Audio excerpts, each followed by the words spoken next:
All right, and certainly a tree that has no root will certainly die.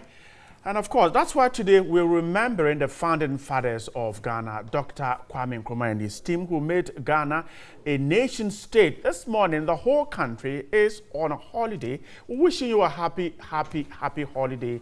Founders Day to you, all of you out there across Ghana. Those of you watching us from the corners of the world. Good morning once again. My name is Bright, and it's a wonderful morning. This morning, Anthony Jackson is my partner. My two other persons have decided to take a holiday. Johnny Hughes and Dr. Nana Machiman. Good morning.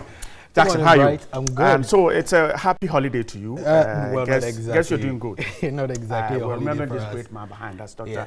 Nkrumah and his team, who led this country into a nation state, and the whole day is for them. If we talk about Founders Day, we are reminded exactly how resilient Ghanaians are when it comes to unity. We can unite together when it comes to issues that matter to us. Right. You know, we can always come together. It's amazing when you find Ghanaians talking about some issues like passionately on radio. You know, and no matter how you look at it, we are tolerant enough to allow for everyone's views to be expressed. I think so. I mean, despite the fact that we seem to be sharply divided on political lines, you find that kind of let's talk, let's jojo. I mean, nobody is prepared to do anything nasty. We'll talk about issues. We laugh at each other sometimes. I mean, serious matters get on the social media and they become jokes all of a sudden. So Ghana is a great state. The key thing is how unity has brought this country far. Perhaps the founding fathers actually sowed the seed of unity when they declared Ghana a nation state so many years ago. This morning, that's exactly what we'll be doing. We'll be taking you through Nkrumah and his team. Of course, there's been argument about whether he did this alone, but certainly every organization has a leader. Every team has a leader. Nkrumah was the leader, and he is the one who fought hard for this country. It is his birthday, and we're remembering him. Now, after years of celebrating Nkrumah, what next? We'll be talking about that later on in the course of the show. And of course, we'll also let you see what's happening on the Adentan Highway. It's a campaign we're engaging in to get authorities to fix those footbridges there. It's been too long. It's been too long. You know, I think, once again, usually we wait for something major to happen before, especially when it comes to people doing what they are mandated to do. We had to wait for the late singer Ebony to die before everybody was calling for our roads to be fixed. And then barely, let's say 2 weeks after, you know, the issue died down. I remember when Portia did the story on the N1 highway. There was a lot of calls for, you know, the footbridges to be put in place. But then again, it dies very down, soon. I don't know, but you see, I feel saying this is a bit of a problem for me, but sometimes you have to say it as it is. Look, our public officials do not know the problems of this country. They only pretend to know. But in actual fact, they do not know. That is the reason why, after almost 25 years and more into this particular dispensation, the 1992 Constitution, we're unable to deal with simple problems. I mean, people are still drinking dirty water. I mean, what does it take to provide water for people?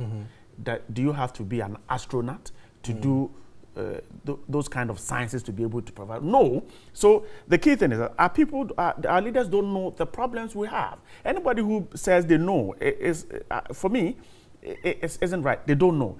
Because look, the N1 highway is there. If they know the problem, why aren't they fixing it? Nobody should tell me it's resources. Why? What kind of cars do they drive? Look at the houses they live in. The air conditions are on 24 hours. Are they saying that those resources, we can't put them together and use it to build a simple footbridge? But is that it? Right. If you talk they don't know the problem. If they know, they will fix it. If you talk about resources, I'm coming to the fact that back in the day from Nkrumah's time, the resources that we have now, they didn't have it, but they were able to do enough for the country. So is it that, you know, in our local local tradition, the children always learn from the elders. That's it. Is it that our leaders are divorcing themselves from the lessons that Nkrumah, the exactly Dixes, the point. They put in place for, because there are books there that tell you what Nkrumah did. Yeah. There are books there that tell you what Ephraim and how he did it. Exactly. Yeah. So can we go back? I mean, we teach They don't African know. studies I mean, in they don't school. know. They don't know. It sounds like when you're in class and you find lecturers pointing out these simple issues, you're like, okay, well, why are we not able to do it? Yeah. Go and look at all our leaders. If you go to the United States and look at those who are running that country, some of our leaders attended the same schools that these persons went to. They attended the same school, and yet they are working, okay, to deal with problems. Over here, we're not working. Simply because they don't know the problems here. You put in a budget that says that I'm going to sell oil at $57. Today, oil is $77. You're making so much. Why can't you put up a simple footbridge? Why? That $20 per barrel. Is it not possible? Anyway, Founders Day, we're trying to take a look at what our founders perhaps might have looked for when they established a nation state called Ghana, and why we're here after so many years. And 60 years from now, would we remember our leaders today? The news is coming up shortly, right after this.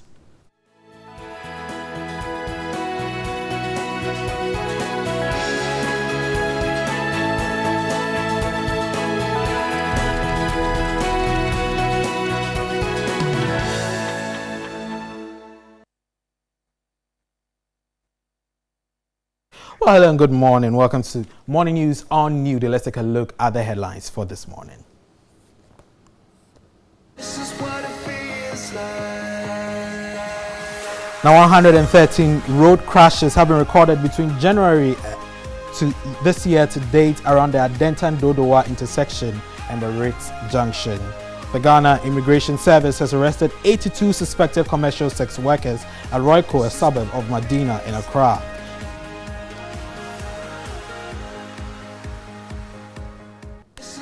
Energy Minister Peter Mewu has defended increase in prices of petroleum products. And on entertainment, the search for the next GMB Queen will officially kickstart on Sunday, September 23 with a fashion show.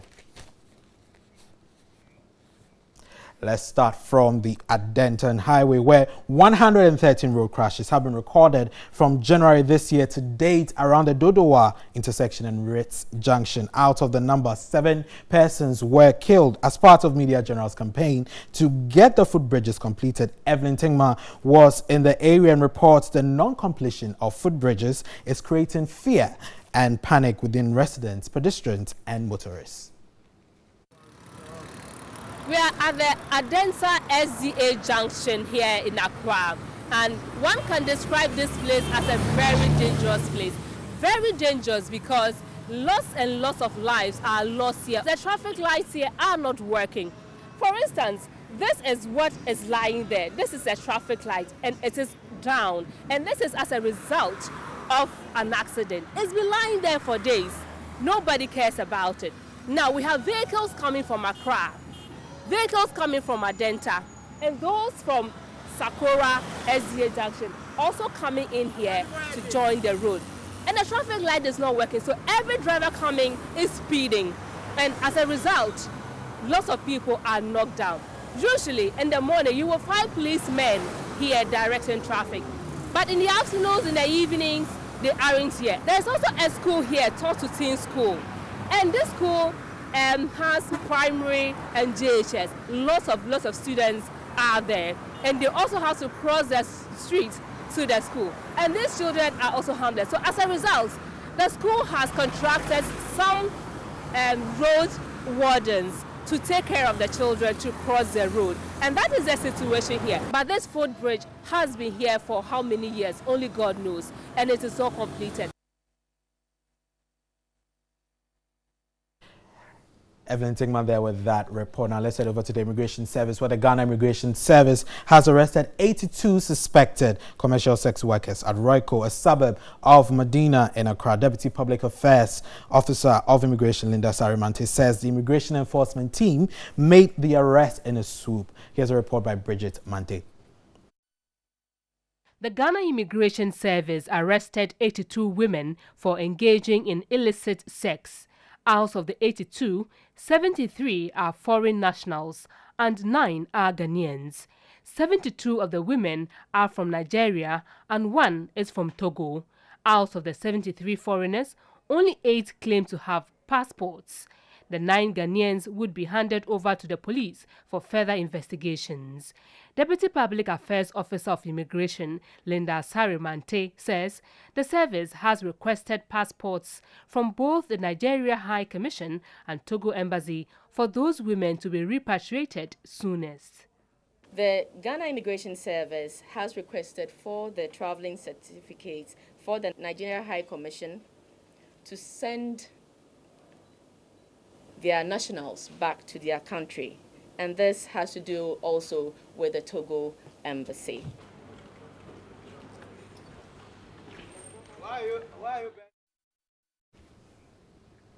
Let's do some politics now, particularly from the camp of the NDC, where National Chairman Aspirant of the National Democratic Congress, Alhaji Hudu Yaha, has asked delegates to vote for persons who are qualified and principled, who have worked hard and achieved laurels for the party over the years. He said neither qualification nor ethnicity should be the yardstick for electing persons to leadership positions, but rather traits like leadership and organization and the determination to work towards attaining victory for the party in the 2020 elections and raise the economic fortunes of the country.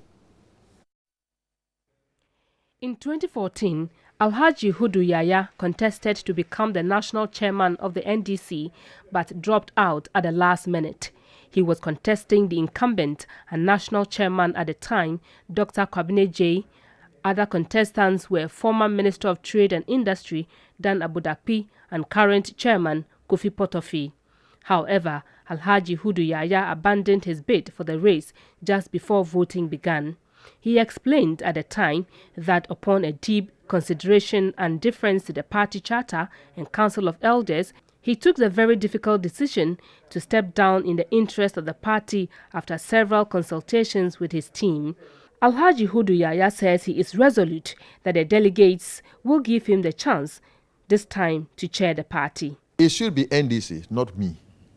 When we are looking to pick anybody, let's pick based on our values. Let's pick based on our principles. Let's pick based on, performance, what the person has been able to do as far as the objectives and goals of the party is concerned. It should not be based on the person's name. It should not be based on where the person comes from. It should not be based on the loads of qualifications the person has. It should be based on performance and results. And please, whoever we are picking will translate into what the party will be tomorrow.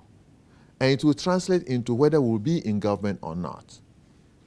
And it will translate into whether we'll come up with good policies that will raise the economic fortunes of this country, so that our youth will not be crossing and falling in the Mediterranean Sea. He was part of the 13-member committee set up by the National Democratic Congress to probe its defeat in the 2016 elections. Asked how under his leadership he will ensure that the grassroots support is renewed, Alhaji Hudu Yaya said, with all hands on deck, the party will experience historic transformation. I start from my commitment to the values of the party. And that is what has attracted me into the party. If the party has no values, then it has just become a machinery. So I seek, I'm not saying that I am bringing anything extra which nobody else has. I'm seeking to come to join, to deepen it. I wouldn't say the party has totally lost its values. Definitely, we may have lost some amount of grounds, okay, but that may be temporary. As long as we stay in the political space, we have opportunity to correct that and get back to it. The leaders today will not be the leaders of tomorrow. The important thing is to lay the good foundation that those who will take over will also build on it, and whatever they will build on will also become foundation for the generation ahead of them. Okay.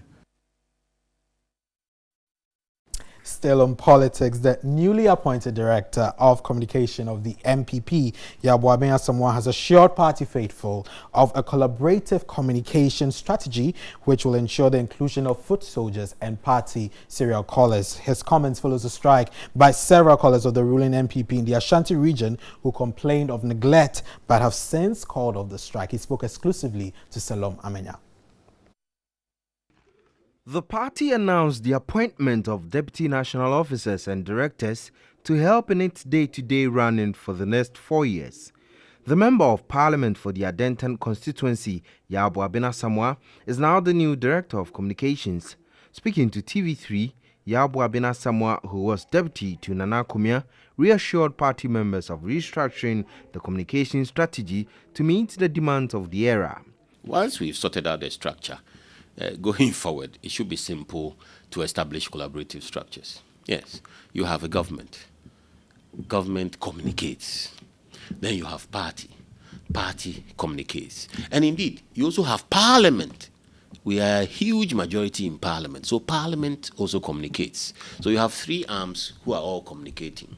Government comes, parliamentary comes, party comes. So naturally, if we don't collaborate and sync, we will have problems.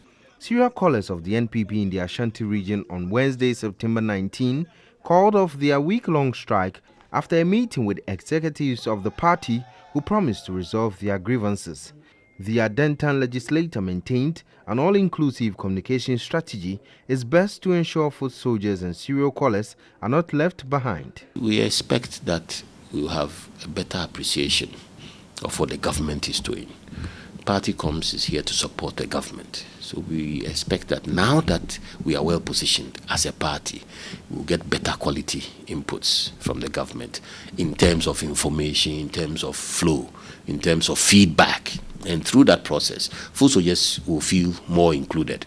Once they are more included, their views are being taken into account. They will then be able to also project the party better at local level. I think there are good times ahead. He's confident Wednesday's appointment has set the party on a new pedestal for a more synchronized communication.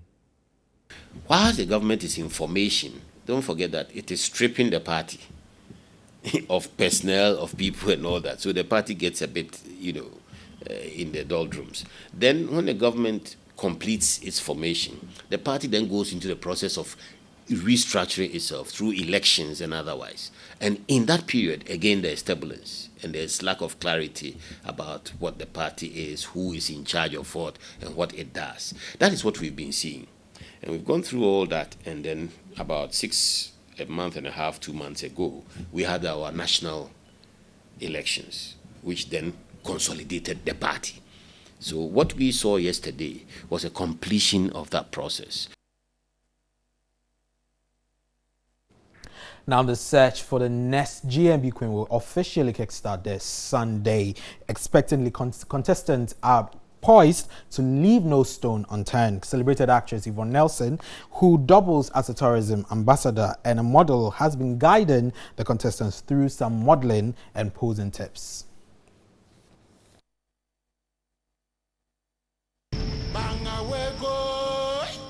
The stakes are high, but the ladies have no option than to live up to expectation and make their regions proud.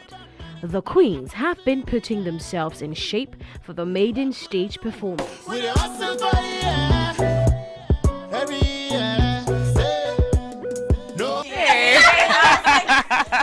I like it. Come Sunday, the ability of the ladies to catwalk and dazzle on the runway will be tested. Whilst at the GMB Reality House, to interact with the contestants, acclaimed actress and model Yvonne Nelson took the ladies through some modeling tips. Can you face me? Can you face me, brother? Yeah. Yeah. I think so. I think sometimes I see the models, they actually break their backs more. Like you go back more. You're perfect. Yeah.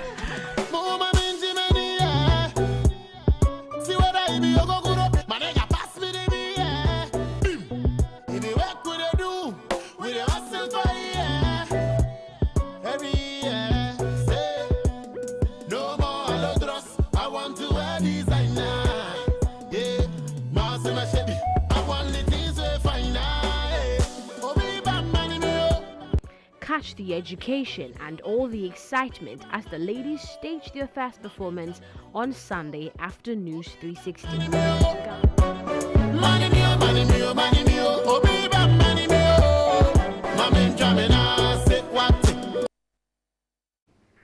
It's always exciting to see Yvonne Nelson. My name is Anthony Jackson. That's it for news for this morning. NewDay return shortly after the break.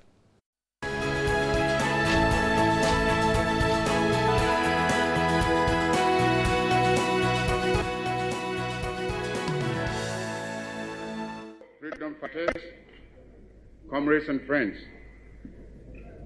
it is my great pleasure to welcome you to Accra and to this conference of African freedom fighters and supporters of the growing movement for Africa's liberation and unity.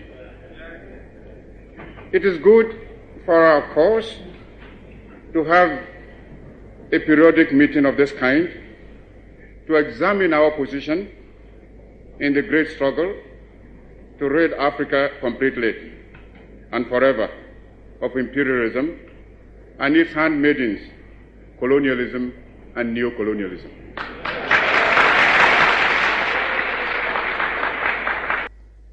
Africa is rich and not poor.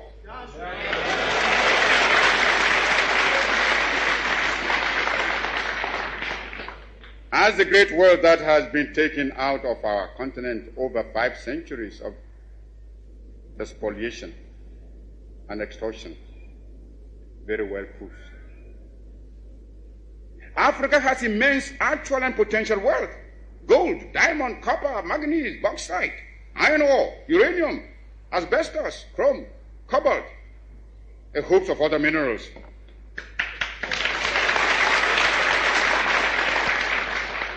Our essential agricultural produce have all been drained away by colonialist imperialism.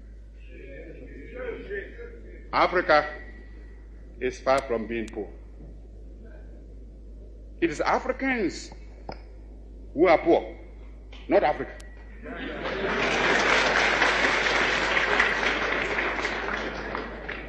And they are poor because of the uncounted profit that has been made out of the exploitation of their labor and their lands. If we are being baited to enter a European community, we must have something that community needs, and needs badly, when it pretends to offer a bonus by way of aid. When Greeks come bearing grapes, should we not look them well in the mouth, if I may mix my metaphor? But I'm sure you get my meaning. I raise this point so that it will stay in your minds when you may be tempted by the seductive promises of new colonialism to forget the real character of colonialist imperialism and be persuaded away from your own true interests and those of Africa. For today, we must each see ourselves as part of Africa in order that we may face colonialist imperialism and its new form, neocolonialism, on a continent-wide front. For unity must be the keynote of our actions. Our enemies are many, and they stand ready to pounce upon and exploit our very weakness. They tell us that this particular person or that particular country has greater or more favorable potentialities than the other. They do not tell us that we should unite, that we are all as good as we are able to make ourselves once we are free. Remember, always, that you have 4 stages to make. First, the attainment of freedom and independence. Secondly, the consolidation of that freedom and independence. Thirdly, the creation of unity and community between the free African states. Fourth, the economic and social reconstruction of Africa. Right, Dr. Nkrumah there espousing what he's known for, talking about African unity, and he says that Africa isn't poor. We have all that we need to develop. Let's see how it goes. And time now to talk about our Denton Highway. And Lord Paper is here. Lord, good morning. Hope you're doing great. I'm great. Thanks for joining us. It's a holiday. How are you celebrating? Left home to the studios? And after a year, why? I'll be home with the family. Oh, okay. That's great. Here, yeah. Great. Yeah. You've always been away, so this is the time to stay home and share with the family. Yeah, exactly. All right. So we'll be talking about our Denton Highway. It's a debt trap, and effort to get authorities to fix that footbridges there it's taking over 10 years, and nothing seems to be working. Perhaps, have you ever used the Denton Highway? Not once. Not you only once. Not once. Not at all. No. But I'm sure you have heard about the danger it poses to people who use the road. Yeah. I mean, I don't know why it's taking so long. Understand? Because there's been several occurrences that people are actually losing lives. Right. You understand? So they really need, the government needs to finish to that. fix it. Yeah. Right. But Nana, don't you believe that it's not necessarily always the responsibility of government? Like, I know for a fact that the government is supposed to complete the footbridges, but what about the pedestrians? You know, when it comes to your life, it's better to be safe than sorry. If you use that road, sometimes you see people just jump into the road to cross jump the median to the other side. You know, so you just find out that there's irresponsibility on both the part of drivers and the pedestrians. So if you yourself, if you know that you have a lot to live for, why don't you? Because when you manage to get to the other side, there's a way that you can cross safely. You know. Yeah, but you see, look, of course, you can raise this argument, but you see, if you leave it open, then you're virtually saying that we should live in a society where, because people know that this is wrong, they will do it. Somebody must put a stop to it. That is why we've signed a contract with government, that we have rights, we have responsibilities. So make sure that we do the very thing we have agreed to do.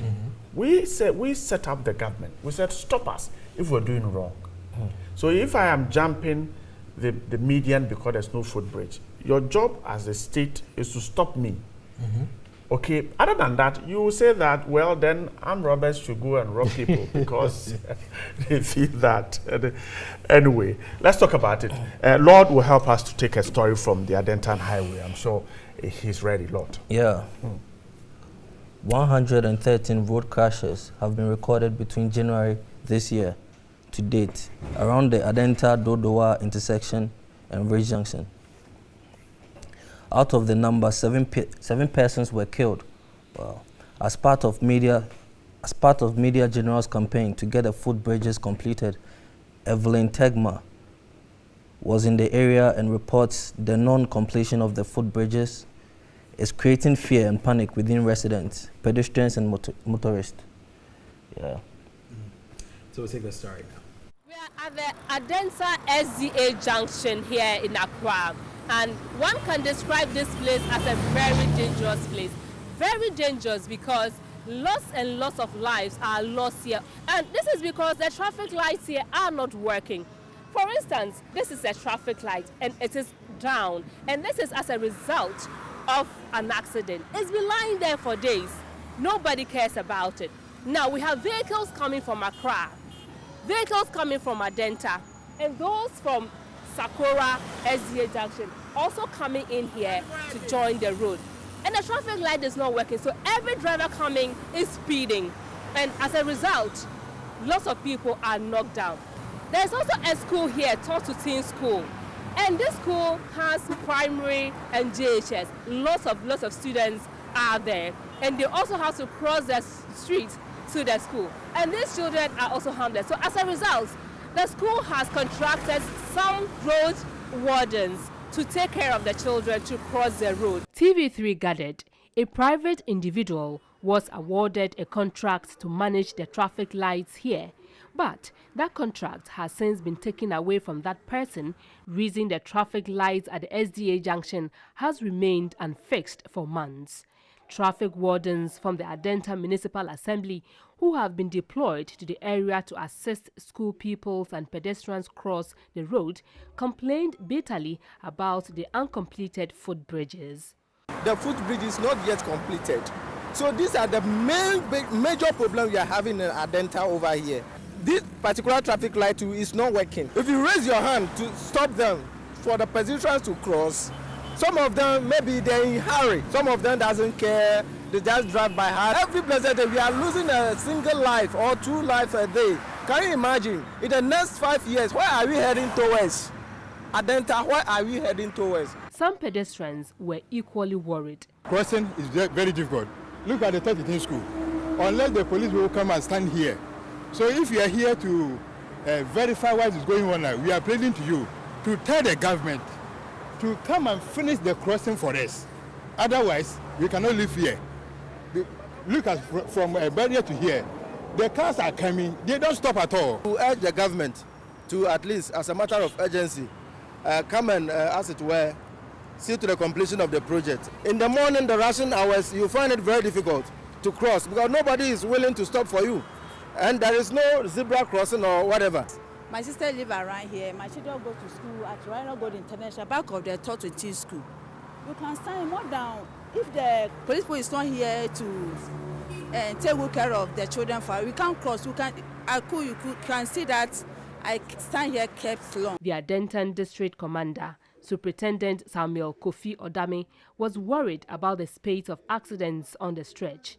The authorities who take charge of the traffic, they are aware.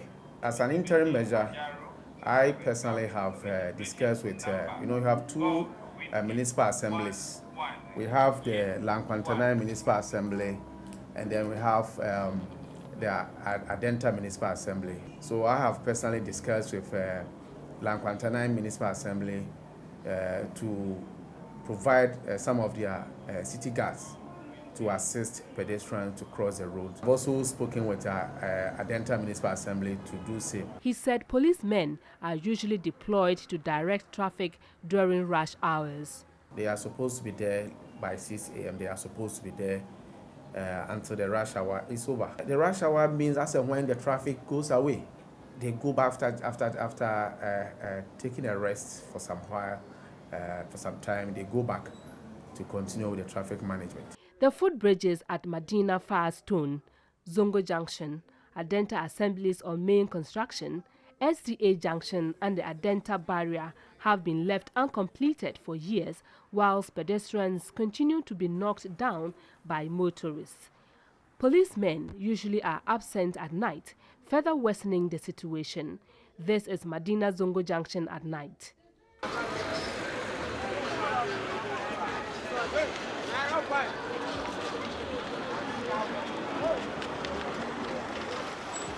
A total of 113 accident cases have been recorded beginning January this year to date, just between the Adentan-Dodowa intersection and Rees Junction. Out of the number, 7 persons were killed just within that area. At the SDA intersection, a total of 42 accident cases have been recorded, with 33 being minor cases, 7 serious and 2 deaths. 15 cases have been recorded within the Adentan Pharmacy Goil filling station area, with 10 of them being minor cases, 2 serious ones and 3 deaths. 1 death was recorded at the Rees Junction intersection out of 18 road crashes there. At the Adenta Shell traffic light area, where most students from the West African Senior High School use, 1 death has been recorded out of 23 accident cases. The spate of accidents are indeed alarming, and many have called for the police to be given the mandate to manage and operate the traffic light instead of contracting private individuals and the Ghana Highways Authority to manage it. Evelyn Tenkma, TV3 News, Accra.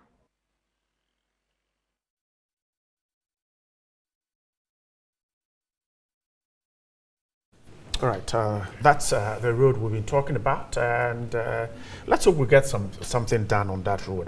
The key thing is to get the bridges fixed. It's really a headache for people who commute on that road from the other parts of Accra to this side, and we're told that several people have been killed on that road.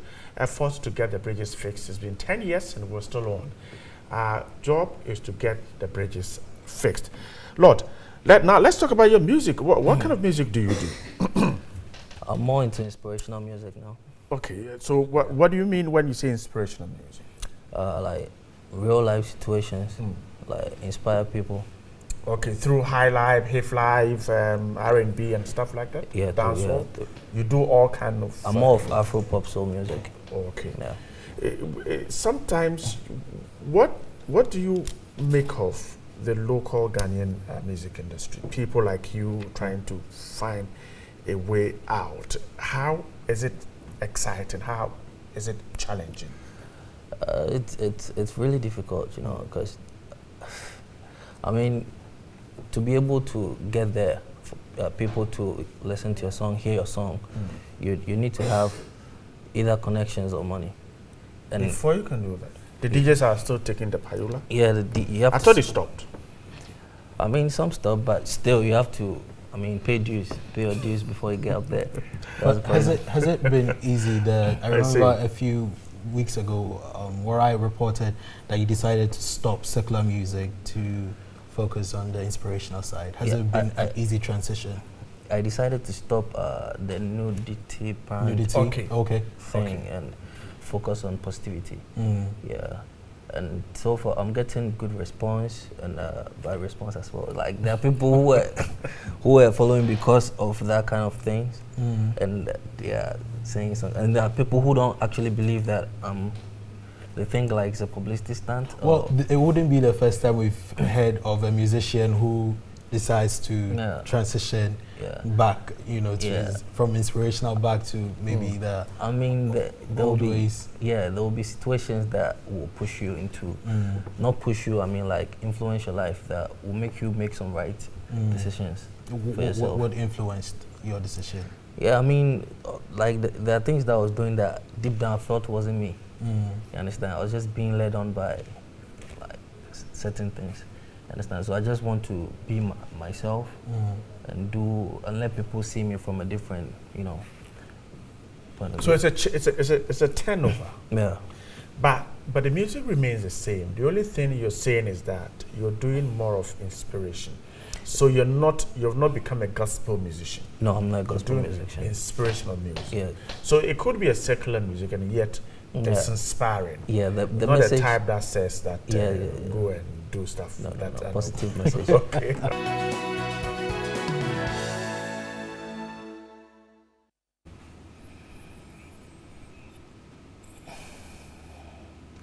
Yeah, so welcome back. I have Dr. Michael Pesa-White here with me. Welcome, sir. Thank you very much, Lord Pepper, and I hope you are doing well. I'm very well. Good. I hope you're good too. I'm very well, thank you. Yeah. Yeah, we want to have a discussion. Today is Founders Day. Absolutely. We want to have a little discussion about Dr. Kwame Nkrumah. Okay. Yeah. Okay. So, if you can briefly tell me about like his rule, what you think? Well, thank you very much, and good morning to our viewers. And let me also wish every Ghanaian a very happy and restful Founders Day. I think Kwame Nkrumah, in many ways, remains a legend in not only Ghanaian political history, but in Africa and to some extent on the global stage as well. Sure.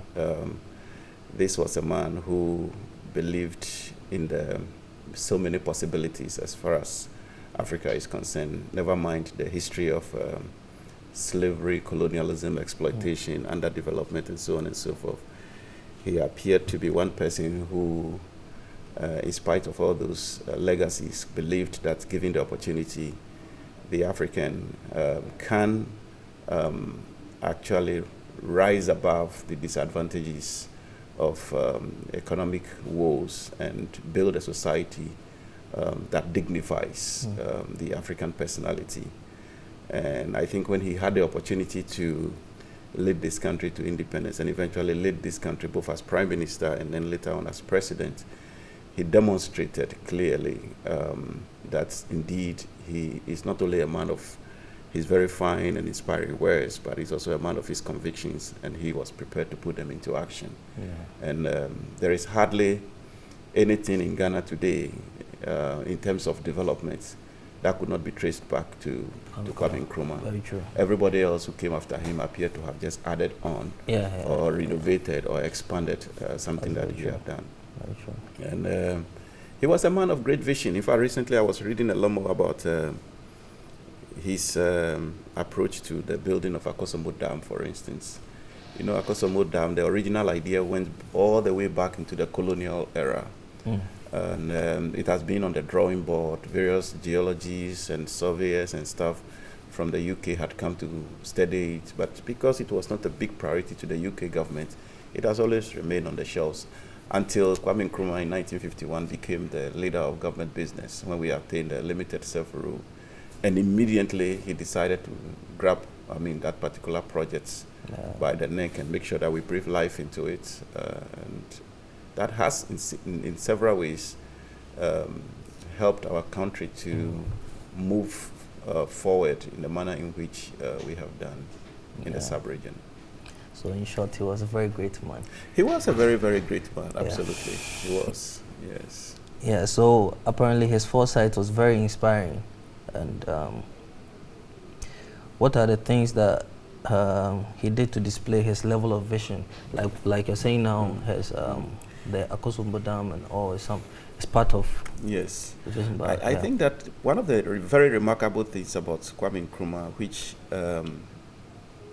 leaders after him are yet to display, is his ability to write down what he thinks about not only the African, but also what needs to be done about the African situation. Kwame Nkrumah wrote several books. His books on neocolonialism, his books on the dark days in Ghana, Africa Must Unite, Conscientism, and so on and so forth. There are several books that he wrote. And even before that, there were some academic articles that he published as well on matters of education in Africa versus the Western style of education and so on and so forth. So to a very large extent, for me, one of his most profound legacies is his literary works, what he had written down and his academic work. But in terms of the manifestation of his ideas in real life, it is his ability to believe in planning, so this was a man who led Ghana to independence. And at the time, the global conversation about countries in Africa and the larger developing world was that they lagged behind. They lagged behind what? Or they lagged behind who?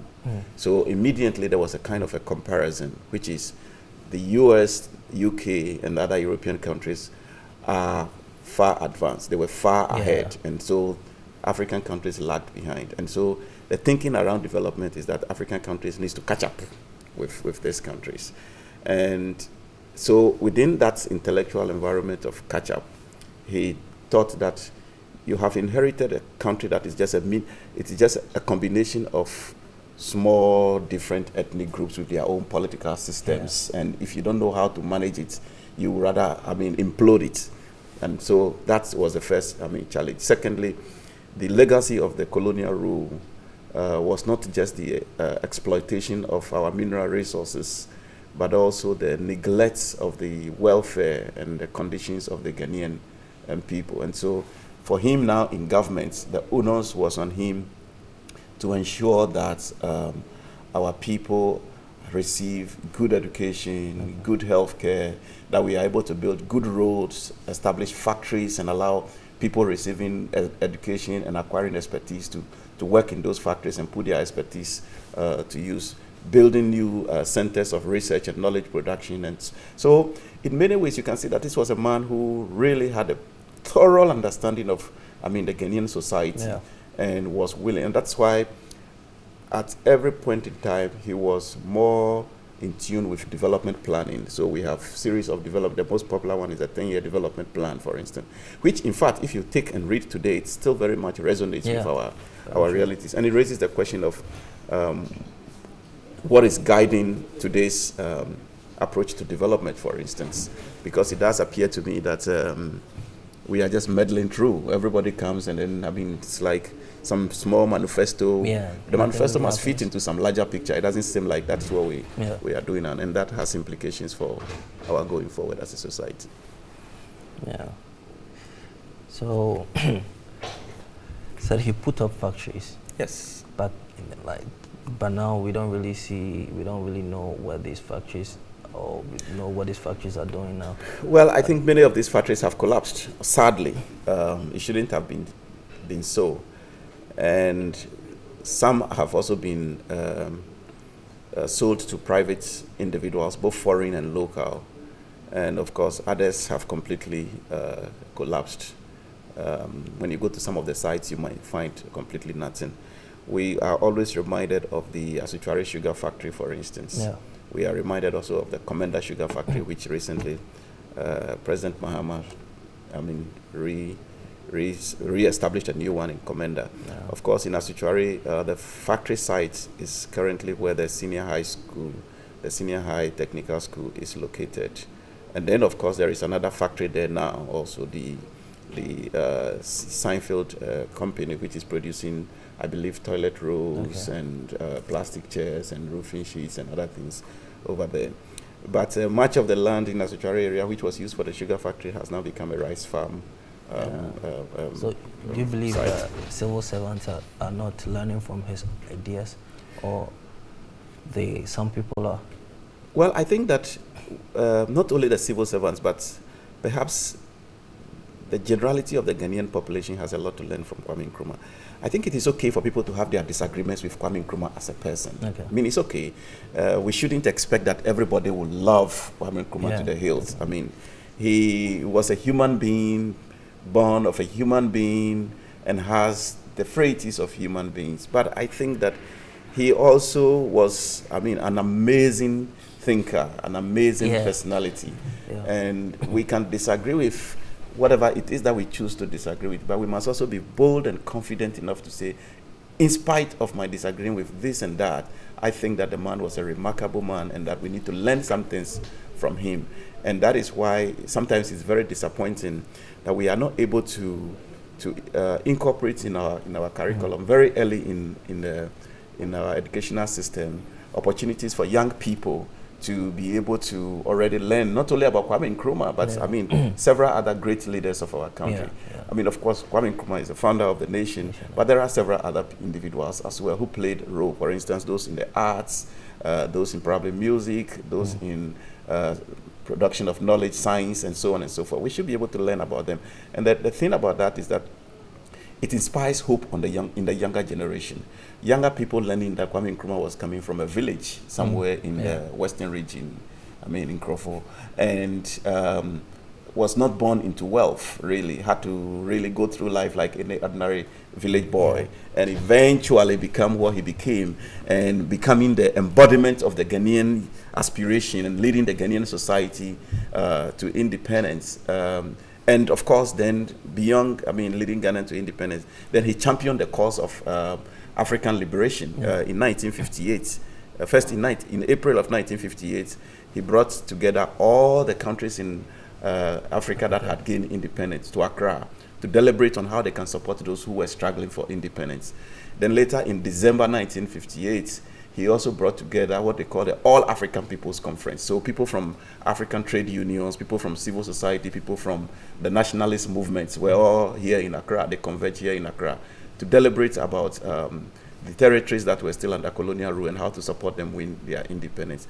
And so it was of no surprise that when, at the turn of the millennium, when BBC decided to find out who was the greatest African of the millennium, even though people like Nelson Mandela were still alive and had just finished with his term in South Africa and very popular. Kwame Nkrumah, who died several years down the line, still emerged in the minds of many Africans as the greatest African that lived. And if you you have the opportunity of studying or staying abroad, Kwame Nkrumah is actually extremely popular among the African community outside of Ghana. And for whatever reason, I don't know. Even within the African continent, if you go to Kenya or you go to Senegal, you go to, and you have a conversation with somebody and say, oh, I'm from Ghana. Oh, Kwame Nkrumah. I mean, straight away. So that is the extent to which the man is appreciated in other parts of the world. And I'm not saying that we don't appreciate him, but I think that we probably need to do more so that we can inspire the larger global community to also appreciate him that way. But what do you think are the things that our leaders, what are they not getting right, you know, in emulating this man? Well, I think that the fierce urgency the fierce urgency for socioeconomic transformation that Kwame Nkrumah had is lost on many of our leaders of today. Yeah. And secondly, it appears to me that Kwame Nkrumah had a thorough understanding of what he thought the problem of Ghana and for that matter Africa was. And he had also a deep understanding and conviction on where he thinks he wants to take both Ghana and Africa to. If you flip it to contemporary times across the continent, it is difficult to find that level of commitment and in terms of thoughts and action from our leaders of today. Yeah. But there are several factors. I mean, we the people also need to recognize that to some extent we have become a contributing factor to the challenges that our leaders are confronted with. And we must be able to hold our leaders accountable, but we must also be willing to support them and deliver and let them and support them to be able to deliver that which we all yearn to get from the political system. Yeah. So you think as a nation we need to follow and complete the vision of Kwame Nkrumah? Yes, in terms of, perhaps not in terms of the exact things that he indicated in maybe the 10-year development plan, because, I mean, we've moved long past that. I recall under former President Rawlings, we had what we called the Vision 2020 also. And then, of course, in more recent times, we have the 40-year development plan, which has again been shelved. So there is a problem somewhere. But I think that it is important for us we are capable and we should be able to have a national conversation on what is our destination. Yeah. Because, I mean, that's really the thing that bothers me all the time is we seem to be doing this politics and development as if every moment you can just do what you please and what you want, and then that moment passes, and then that is it. But we must have a destination in mind. We want to industrialize Ghana. Is that what we want? We want to build a society that everybody is happy and that there are opportunities for people. Is that what we want? Okay, let's clearly define this and articulate it and let it be a blueprint so that every party that comes into power will have its own different approach and different areas of prioritization towards achieving that particular goal. I think that is what is lacking. In Nkrumah days, there was a destination.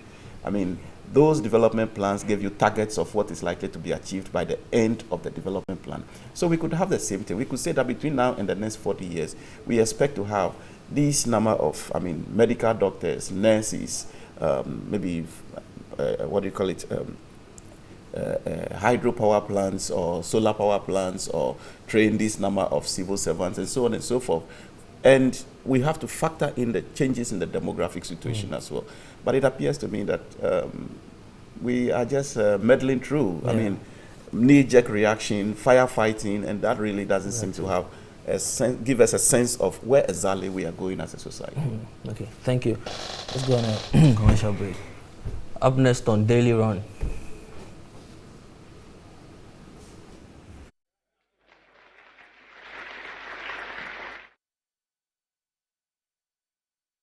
African freedom fighters.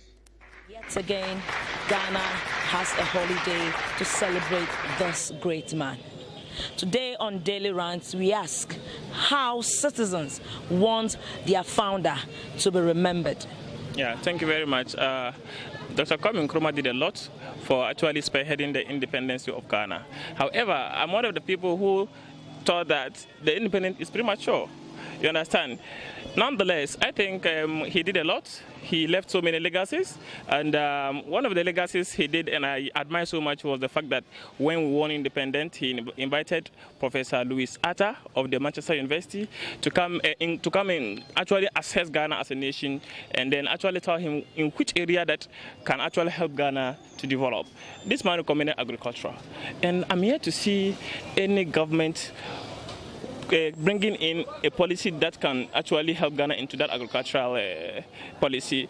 I raised an issue of planting for food and jobs. Yes, it's going on, and I wish and hope that it's actually successful so that Ghanaians will actually benefit from our agricultural thing. Because Ghana actually, on the most serious note, we are supposed to actually produce what we are supposed to eat and then export the surplus, which would actually give us what? Foreign earnings. In addition, when you look at our educational system, he did a lot. The FQ itself, he introduced free education. Kwame Nkrumah is worthy to celebrate. That one is a fact we can't take away from him. It's not only the independence he won for Ghana. Dr. Kwame Nkrumah has so many legacies that today we can boast of. Today, the 3 northern regions, we are enjoying electricity, comfortably enjoying electricity. It's as a result of the Akosombo Dam, which was brought by Dr. Kwame Nkrumah, that today we are all enjoying electricity. We are watching televisions, we are taking cool water, we have our gadgets in our rooms and all that. We are ironing our things with electric iron. Do you think that successive governments they've lived the legacies of Nkrumah? Of course, yes. You see, when we have somewhere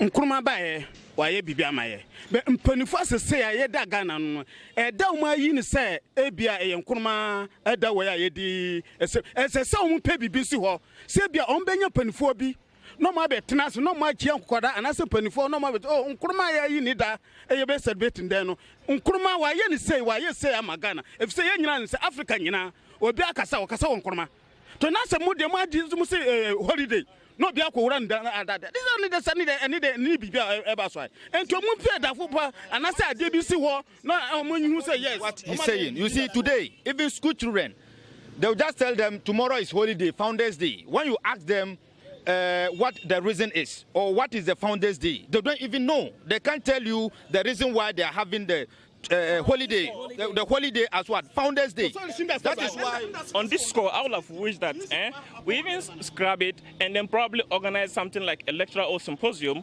to actually let people know some of the legacies Kwame Nkrumah left behind, because we have what we call Kwame Nkrumah Museum. A lot has been done in his name. We have Kwame Nkrumah University of Science and Technology. Ghana, we are lagging behind. We are still developing. And you know, normally when we spend a day out of our working days, it affects productivity, you understand? However, I believe in one of the Kwame Nkrumah's policies, which is education. One of the ways that we can alleviate poverty in northern Ghana is through education. I may not now, a problem not now, of course. Now, he introduced FQ. Okay, thankfully we have a successive government that is introducing free education, though the hula balo around, I don't want to politicize it, but it's a good policy because it's going to help our people to alleviate poverty. You understand? As a market woman, what is going to happen tomorrow, or what is there tomorrow to celebrate? They can't tell you. They don't even know at all.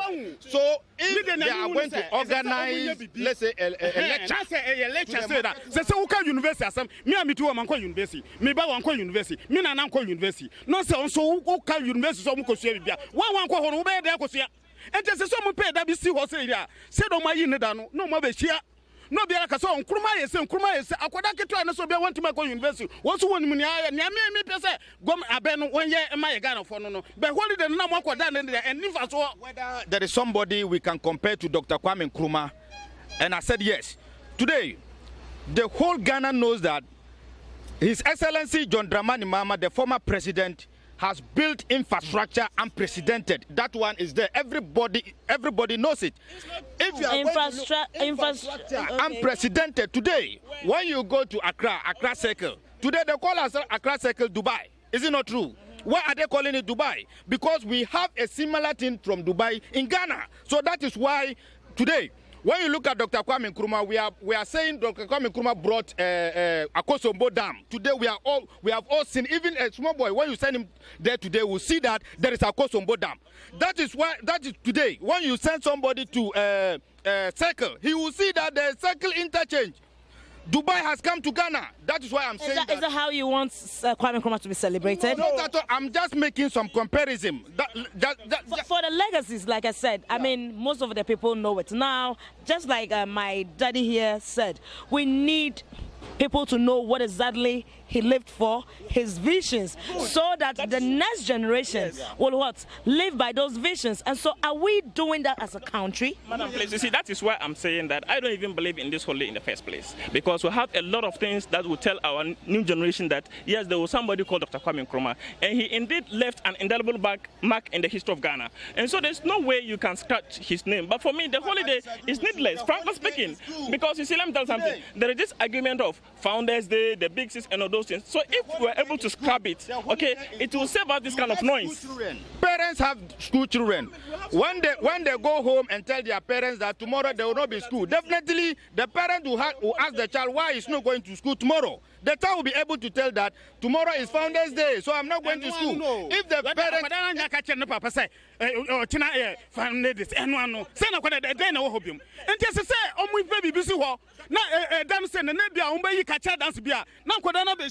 Wanono kase holiday no mpo de enke ba ya yanyim free ho wo so de wo fele se holiday ne de wo se enwo ho na emom no e wo se yempa bibi na yenye wahu ti se holiday no ho na so da no ti se nde be ye holiday na o mo ahia no kwada no panifo nyina no mo ye bibi de se bia kacha dan ti se bia kacha dons krampo no mo sa krampa o mbe bisa na asa we ye de o nkruma wo dantina ye se no ene be ma obiara adwuna ba no so se wa ye bibi amagana ama mo so holiday no bia kwada dia ene de da bi. Our Independence Day is enough for people to know who Dr. Kwame Nkrumah is and the other people who fought for our independence. That just like I want us to come. I want us to move away a bit from the elite. Okay, my daddy here has made a point. Yeah. He's not been to school before. Yes. His children have not been to school. Yes. Neither have his parents. Yeah. And so if you tell him that a holiday, so he shouldn't go to school. Yeah, what next? And so for me, I think he doesn't know what it means. So for me, I think that the Independence Day that we wish to celebrate is enough for us to celebrate Dr. Kwame Nkrumah and others who fought for the independence of this country. You think that even those that are not in school will know what we are doing? That is why, for me, I would suggest that we should do something to market. For example, we can organize quiz competition, which will actually help the students even in their reading and other things. We can organize quiz and then invite the parents. They'll come around. Because what topics are we going to organize the quizzes? Oh, no, for example, we can say, have we developed comparatively to our current, in a short period? Yes, because you see, he did a lot. Thankfully, I don't want to politicize issues. And such organizing our school, at least yempe station mu anasi baby kamabi yemma schools nu kwala ni nyina ebraho Oma mu ofie so bra ho community sir expect ha say mo community center mo park kakraka bi da ha say menim say bupe so wo bupe ya bupe wura ba obibi say bupe wura stadium enti baby sa no ye beti organize uko school unko school ne ya organize amanfo na abho eno no ye beti make local language na e wo ho no ne ya read independence no sa e ya Ghana nya independence ya wanya independence e ma Ghana wan o mo se fire festival the fire festival na ndro mu dia si ho no akoda be hu ade mo aye obi ahu so mo ayija mpanifo aye se mpanifo aye se enti se omo hanso mpanifo mo de Nkrumah dan this omo pe bibisa. What I'm going to say is okay, so to what my daddy here is simply saying that when it comes to festivals, we do something to show that this is what we are celebrating. But when it comes to the birthday of the founder, all we do is to give a holiday for people to rest. He suggests, or they are suggesting, that we should have something remarkable to tell the history and the vision of Dr. Kwame Nkrumah. My name is Zubaida Ismail. This is Daily Rounds coming to you live from Salaga. This is what it feels. Oh my baby, oh my baby, oh my baby, bash the party. My baby, my baby, my baby, show me your money. Oh my baby, oh my baby, oh my baby.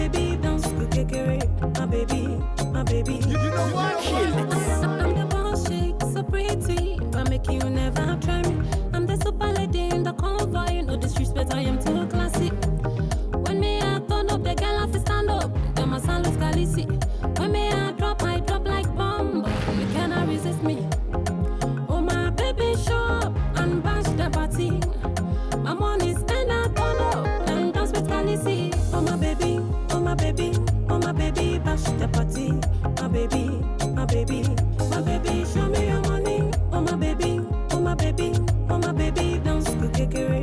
My baby, my baby, my baby, show me your money. To marry me, I want to hear Bugatti. You want to love me, I want to hear Ferrari. Come and show me level, make me remix it. I want the real, no fake collabo. If you come from Ghana, show me your money. You from South Africa, show me your money. America, London, show me your money.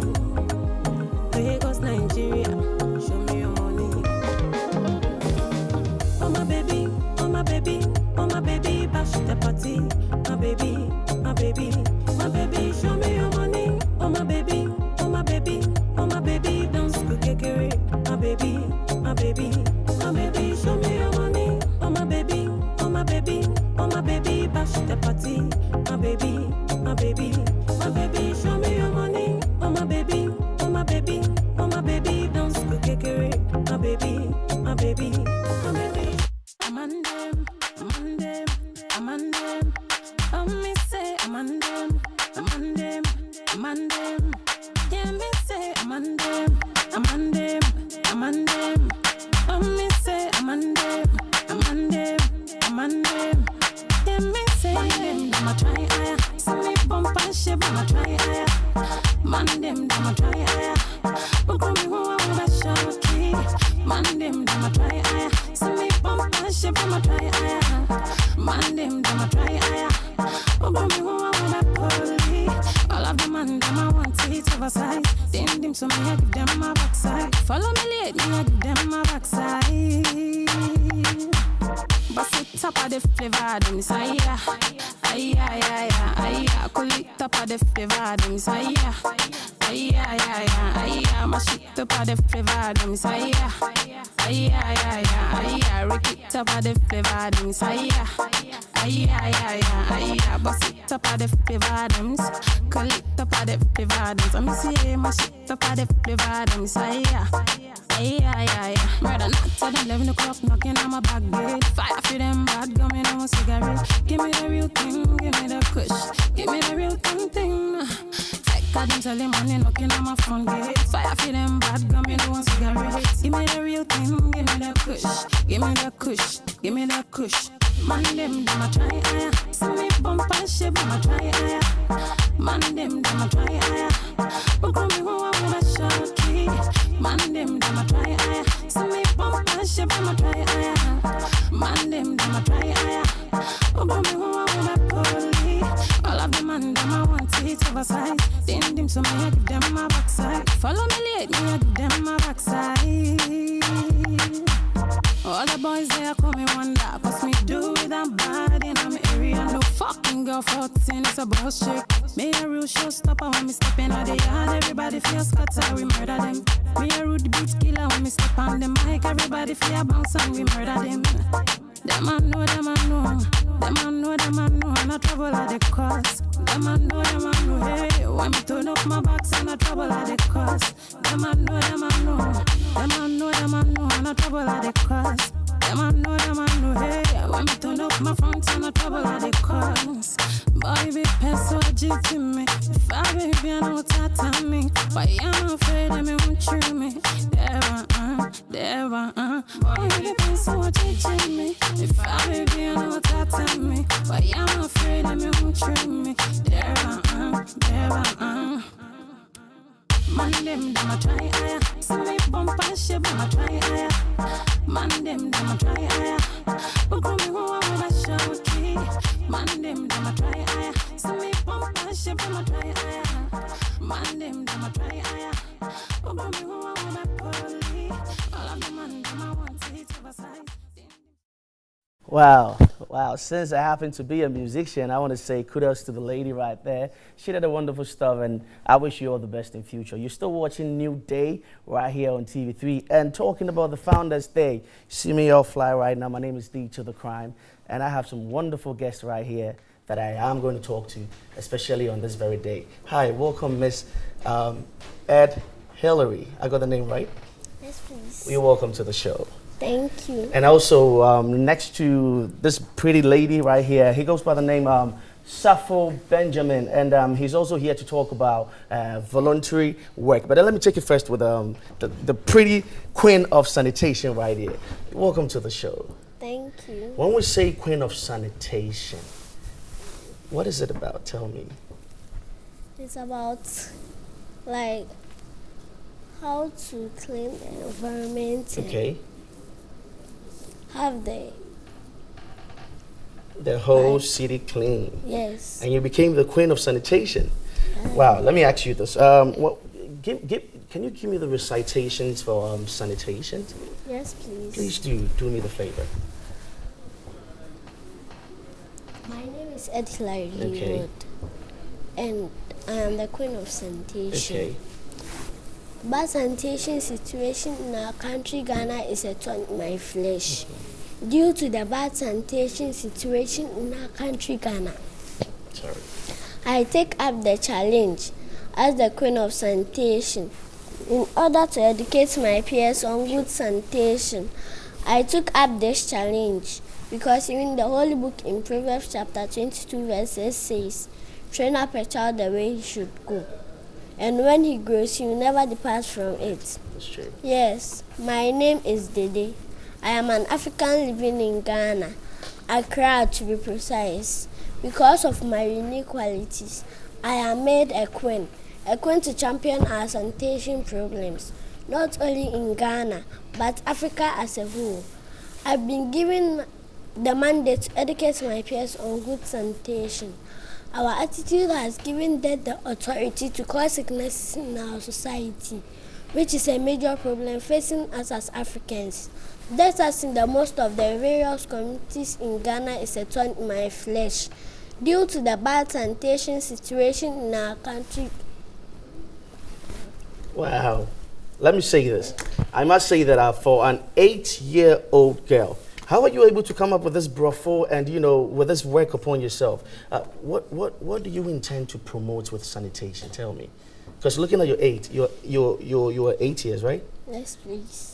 How did you take this upon yourself? Because I believe that other kids would be like talented kids, they'll be rapping and singing by now. But you took it upon yourself to do sanitation. Tell me, how do you intend to promote sanitation?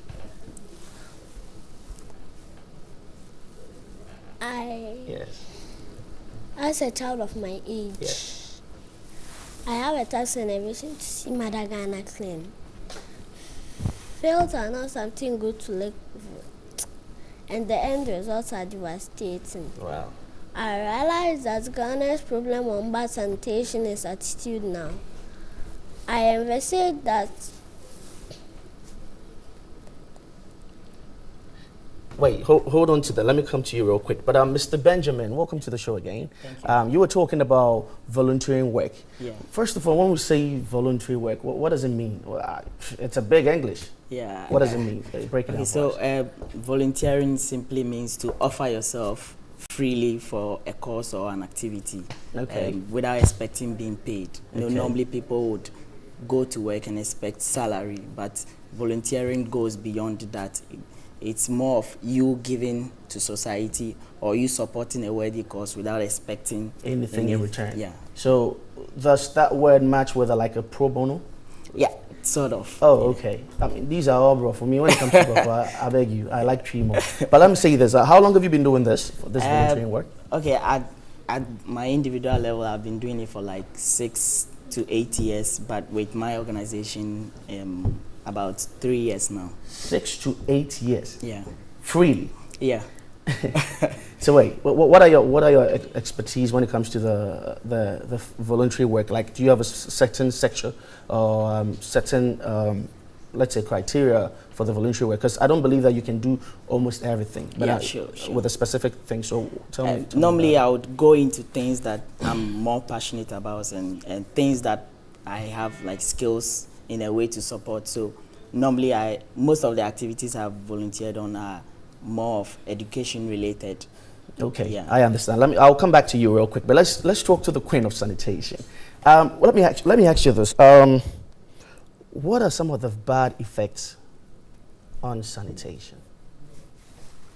The bad effects are We have. My producer was just telling me that you need to voice out a bit, because I heard you were a good singer as well. So we want you to, voice out, and so the views out there, the kids are loving you. So please voice out a bit, okay? You were a queen, voice out for us. The bad effects of sanitation, please.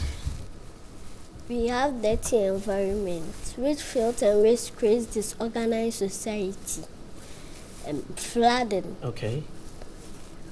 And when it rains, due to the choke gutters, the communities get flooded, and this causes death and destroys properties. And malaria. Wow. So any time that I get malaria, I should automatically know that it's coming from bad sanitation. Yes, please. My God. So how can we tell all these kids out there, how can we tell the grown-ups out there to help us take away bad sanitation? Do you have a solution that you want to tell Ghanaians that, okay, if you do this, it will take these dirty, or let's say bad sanitations from out? Yes, please. Please tell me. I want to know. We have to put our rubbish into our dustbins. And we have to sweep our environment each time it's dirty. Wow. So we put out all the rubbishes in our bin, and we have to sweep our environments when they are very dirty. Thank you so very much, Madam Hillary. Now back to you, Mr. Benjamin. Let me ask you this so far. When people say free things, currently the system, or let's say the system, basically, it's crazy. Yeah. And when you're telling people to go all free right now, how are the response so far? Are people vibing with you? Yeah, I wouldn't say like it's positive, but it's encouraging in a way, because we have most of the people who are actually volunteering are the youth, and that's what I'm saying. It's encouraging, because we say the youth are like the future leaders. Exactly. And so to have the people who will be like the next leaders being passionate about volunteering is a good thing, because you'll be having people who will be coming into the face of leadership, and they wouldn't have that mindset of always receiving, but they would want to rather give to society. Many a times I do see a lot of names and then offices, or let's say with interviews, when I'm home watching TV3 and I see a lot of people with the names just like yours right now, Ghana Youth Volunteers Network. Yeah. The difficult part most time is after interviews, you guys don't put numbers there. You only say go online and you find us. Do you have an office? Yeah. And where can it be located? We are at the VSO office at Laboni. Say that again, please. VSO office here in Laboni. VSO office here in Laboni. Yeah. And again, I'm sorry, say that again, in Laboni, right? Yeah. VSO. Okay. Yeah. Well, where exactly in Laboni? Because Laboni is big. It's just like me telling you, come to Tema Hefa, just the junction after Osu Children's Home. Okay. Junction after Osu Children's Home. Now, again, on the scale of 1 to say 100, how many do you think that you have really impacted into the people's head? I wouldn't want to overstate it, but I believe that in our way as an organization, we've been able to also like impact people through our activities and all that. So maybe I would say maybe 70%, because there's still more room for improvement. Okay. All right. That's great. We're going for a break. So when we come back, there's a whole lot. Stay tuned. You're still watching New Day.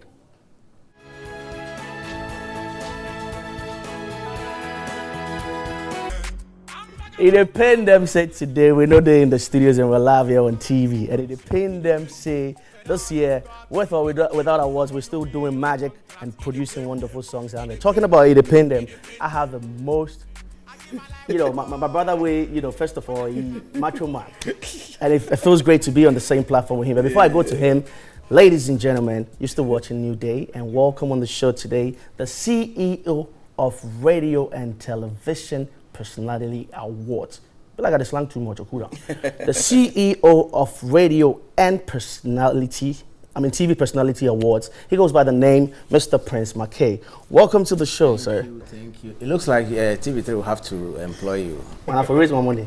But today we do them for you're doing pro it bono. so well. Thank you so very much. When we talk about RTP, personally, I have experienced it because from the first time that you organized it, and now it's been like the 8th edition. Last year was spectacular. I saw it and I saw the remarks and everything. How do you think this year is going to be like? Yes, thank you very much. You know, from 2015, 2016, 2017, we've been rated as one of the best organized shows. And so it means that there's a lot of weight on our shoulders to make sure that this year also becomes one of the great shows that, I mean, you witnessed last year. And so all plans are in place to ensure that this year's event becomes a great success. Wow.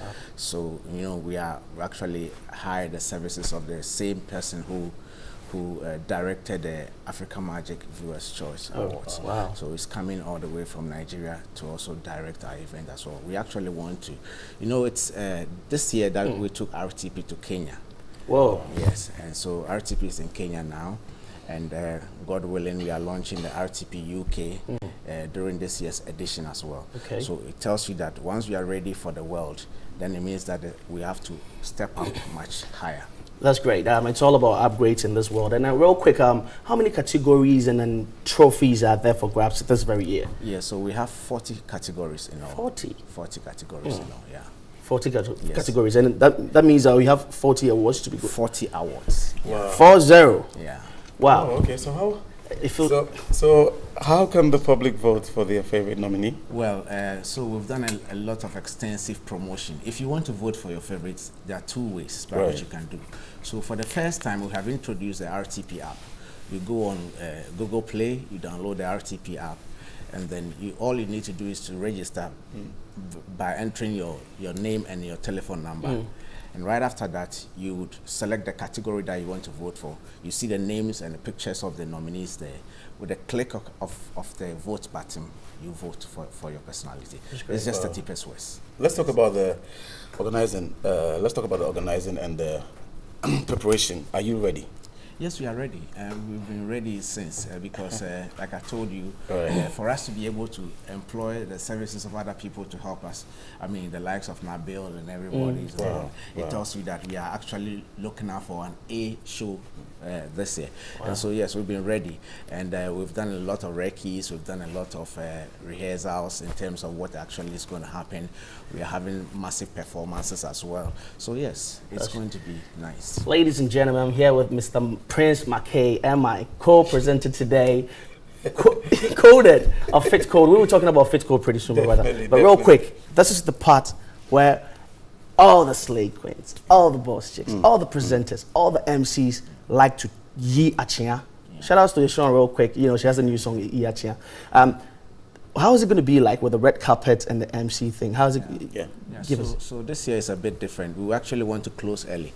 So this year, if you've observed that from the communications that we put out there, we said that the red carpet is actually going to start at 5 p.m. And so it's a produced red carpet of people who know themselves are doing the red carpet, celebrities, ministers of state. You know, it's the scheme. RTP is one scheme that attracts all the big guys. Right. And so you get ministers, you get ambassadors, you get CEOs of corporations and all of that, because they follow these personalities, the radio and television personalities. So yes, all of these people are actually going to be walking on the red carpet at 5 p.m. And then the main awards itself is going to start at 7. Okay, let me ask this real quick. I know about seat fillers and I know about screams, people would make show enticing. Do you have plans for such things? Because most of our events, these are the things that are a problem. When you say 5, normally we think of the GMT as Ghana time. You know, but 5, if it has to really be 5, what are the ways that we can, you know, help fill the place up before the personalities walk in? Because it happens a lot. Yes, so we have been fortunate because I remember the former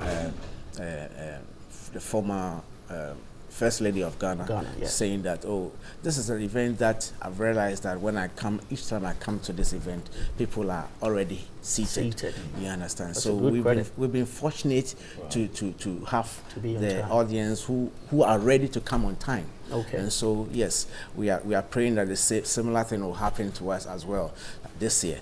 And so yes, in as much as we may have planned the event to ensure that we don't have lapses in the or empty, what they call it, seats and everything. We have audience who actually respect the time. Normally by 6:30, last say like that, for instance, like 6:30, the whole place was choked outside. Wow. So yes, hopefully. Okay, that's interesting.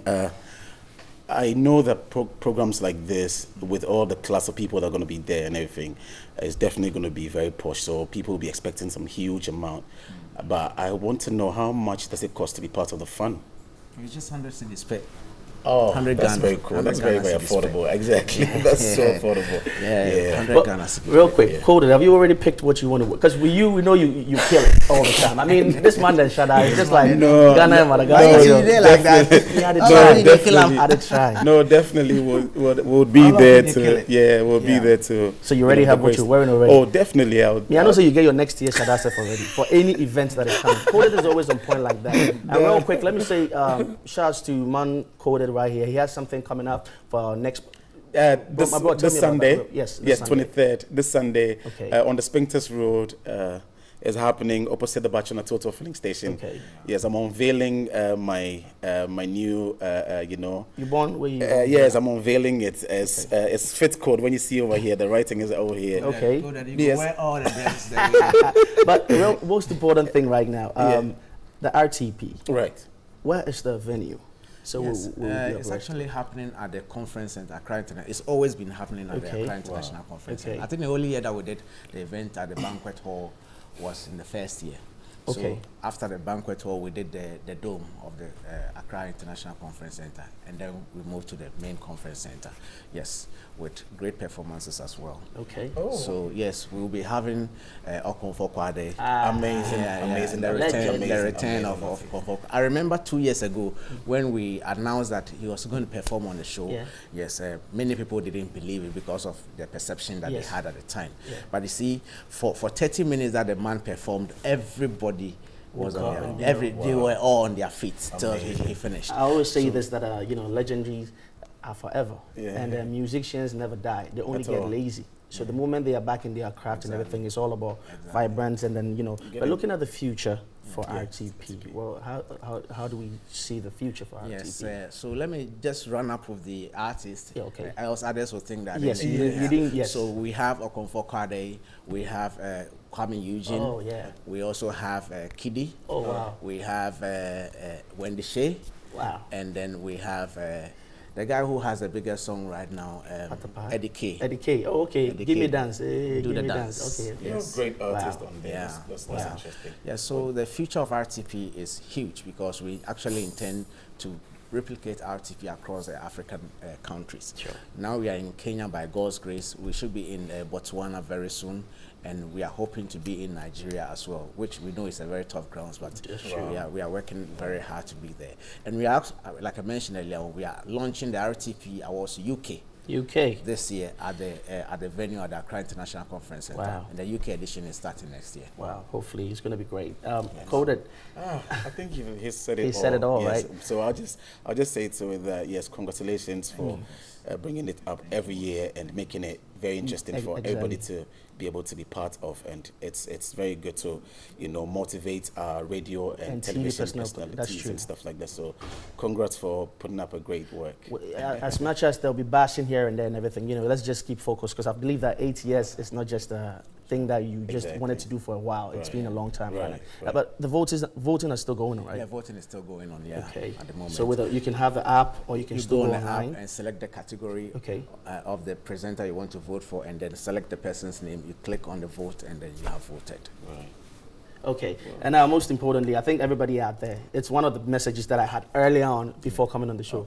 Okay. Somebody said, I beg wanna give deserving people, be chendi, now for no. Because I believe that we don't do that. We are very credible. You see, when you go on social media right now, you realize the intensity at which these presenters are pushing for people to vote for them on social media everywhere.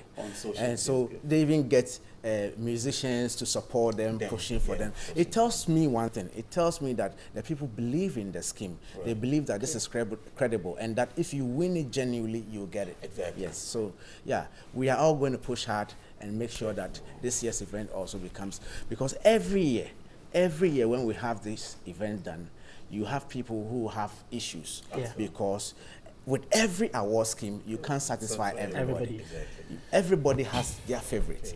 Let me tell you something. This year, over 9,000 people filed for nominations. 9,000? Out of their list, 254 got nominations. So you can imagine those 8,000 and what they are going to say, plus their fans. Right. And then out of the 254, there's only 40 of them who are going to go home with awards. So you can imagine what the rest. Let me ask this real quick. Most times when we see awards, we always award. Let's say even with the main awards with a movie, let's say movies, TVs, and everything. It's always about the artist in front. But sometimes, you know, even with the instrumentalist and then the producers, we hardly award them. Yes. So people behind the scenes, like just the cameraman where he did it right now, they give me a high five. He always says that don't you recognize us? What are the plans for them? Because people behind the scenes mostly work harder, but we don't get to see them. Very, very, very important question.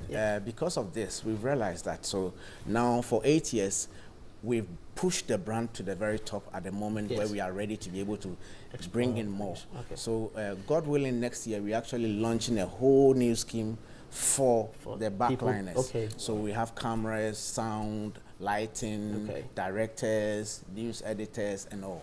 We are going to be launching that next year. And I know they'll be grateful because these guys work tirelessly for that. But ladies and gentlemen, it's been D to the crime.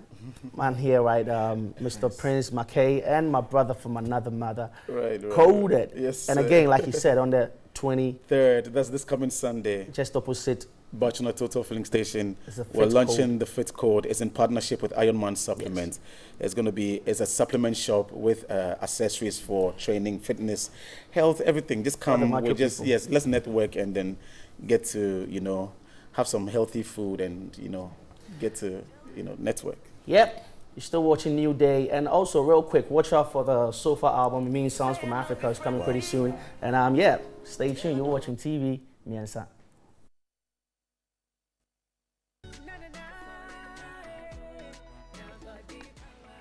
Good morning, ladies and gentlemen. It's your girl Nanaya, the one and only Manya One, and I want to welcome you to TV3 and wish you all a happy holiday, happy holidays. And we're here on TV3 New Day. So I'm here with Mr. Kate Caesar, head of retail sales Accra Glow Mobile. Good morning, sir. Good morning. Thank you for having me. How are you doing?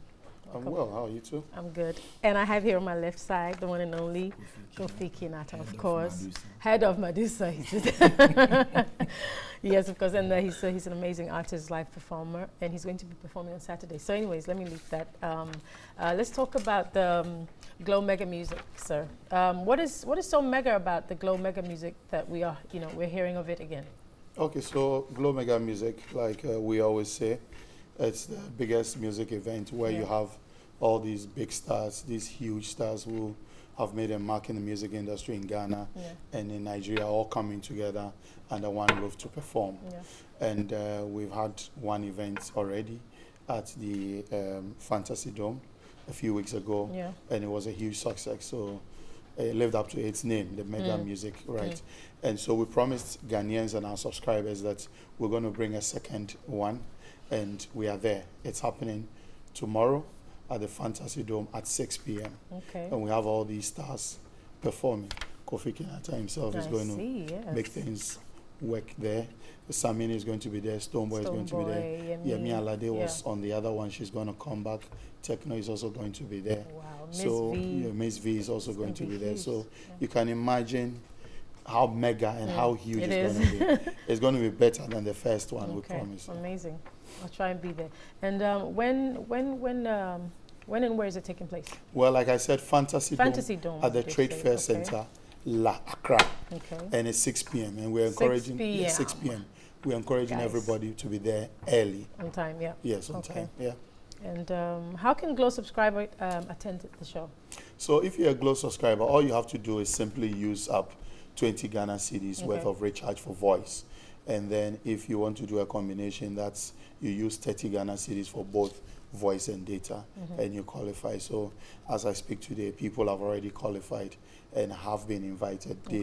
received text messages and also have been called that they have qualified. So there are people who even qualified for the previous event, which was the Laughter Fest. Okay. That was 2 weeks ago, and have already qualified. So that's what you need to do. Now, if you are not a non-close subscriber. Yes, a non-close subscriber, because we are doing this for all Ghanaians, and want all Ghanaians to take advantage of this and come and join the Glow family. So all you've got to do is to visit any of our Glow World shops in Accra, or any of the designated areas or shops outside our Glow World shops to grab a SIM. What we have is a pre-bundled Glow SIM, data SIM. It's actually a data SIM, which goes for 30 Ghana cedis. So what we're saying to Ghanaians is that we are giving you a complimentary ticket. So we're giving you a SIM card going for 30 Ghana cedis, loaded with 3.2 gig. So once you buy it, you straight away qualify for the event. Amazing. And when you come to the event grounds, if you buy it in our Glow World shops, what we'll do is that we'll register and we'll activate it. And then when you get to the grounds, you'll be given a ticket to enter. Now, if you want to go to any other location apart from our Glow World, so let me highlight some locations that we have. We have 37 Max Mart, which most people know. We also have we go to Accra Mall, we have the Silverbird Cinema in Accra Mall. If you go to the Wager Mall, West Hills Mall, Silverbird Cinema, you can grab one of these SIMs. If you go to the Junction Mall as well, you can grab one. Now, if you go to Airport Shell, you can get one of these SIMs. You can also go to Bachona Total, as well as Dansoman Shell is another location we've added. We've also added the Kotoka International Airport. There's a shop, Smiles Phone Shop. So all our friends who are coming down over this weekend, just grab one. Just grab one once you amazing. get into town. Yes. Great stuff. Kofi. Yeah. Nice. It's my first time meeting Kofi, so it's great to meet you, sweetheart. So then what's going on? It's in the school. I don't think anybody would like to miss this show. Yeah. Me myself, aside performing, I also be aside entertaining people. I think I will also be entertained because I will be having it's nice to be the likes of sometimes, and our brothers from Nigeria. So it will be fun. So I'm inviting everybody. People should come. So guys, he's going to be there. Kofi's going to be there, and all these big boys from Nigeria and GH, of course, is going to be there. So great stuff. What else? What of the VIPs? Okay, so we have a special offer also for VIPs. You want to be treated like a VIP the Glow way. All you have to do is to buy a Glow MiFi. Now we have this MiFi is going for 261 Ghana cedis. Now this comes with 30 gig of data loaded on that SIM in the MiFi. The MiFi is mobile device, internet device, which you can carry around and have multiple devices connected to it. So we're saying that grab one for 261 Ghana cedis, get extra 30 gig of data, and then come in as a VIP. You understand? Now there's also another way. You can also buy one of our newly introduced unlimited data plans, which goes for 300 Ghana cedis. It's a monthly plan. So you buy one 300 Ghana cedis monthly plan, unlimited data, and then you come in as a VIP. So that's what we're doing for VIP customers. Great stuff. Kofi, let me go back to Kofi again. We haven't chatted enough. Kofi, what have you been up to lately? You have anything, excuse me, have anything new coming up? I think the last track I did was the whole show. Yeah, the whole show, and the video is ongoing, so people should watch out.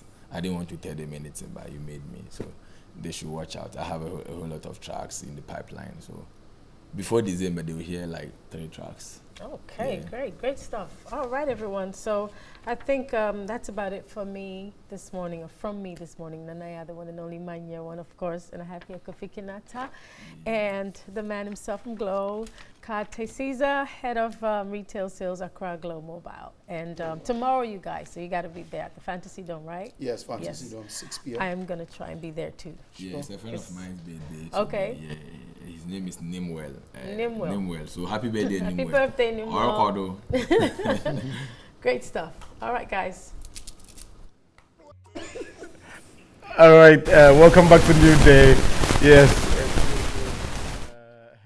Friday, and it's Nkrumah's birthday. So we have great people. We're coming to talk about, relationship, and we have this great man right here today, and we're going to have a discussion with him. None other than Councillor Luchot here with us. Councillor, you're welcome to a NewDay show. Thank you. How's everything going on with you? Everything is not too far. Like it's strange you're hosting me. It's not strange because I believe that today being a holiday and being Nkrumah's birthday, it's just right that TV3 will put all of us together, and then we so we a holiday host. Exactly, we're a holiday host for today. Yes. Well, I don't think you can do this thing for 1 week. I think I can do it for more than even a year because, You yes. He's tickling himself and laughing. Charlie, over here. Hey, how are you? I'm okay. Fine, boss. You're always okay with your neck. That's what I always watch you and I think. You're okay, yeah? Okay. All right. I'm great. Okay, no, so now we're going to be watching a video. When we come back, then we come to have our conversation. So stay tuned. It's because they themselves, they don't trust each other. If you look at, more especially when it comes to musicians and actors and actresses, the role they play and all those things. Yes, some of the scenes are quite artificial and they use a lot of camera trick, but societal perception and how people feel about them, the pressure on them, the eager for everybody to get closer to them, more especially when you're on set. So, there are a lot of buzz and attention around them, and sometimes they feel so energized to do other things. And there's also that perception that if you don't do certain things, you are not a don, or you are not one of the key guys in the industry, and so certain things push them. Celebrities, as the name goes, they want to be independent. They want to have their own freedom to act and to do whatever they want to do. So, as soon as you marry, there are some attachments. When I use the word attachment, it means that there are some strings that are attached to the marriage. So if you want to be totally independent, then it will not work. Some of the celebrities, they go into marriages because of fame, the money and the pleasures. So normally, based on those things, the marriage doesn't last as it's supposed to be. Relations between the stars, it doesn't last because, one, it's not based on love. You see, they use it to sell their brand, and then when they eventually get married, then small problem, then they just break up. For me, I think it is time.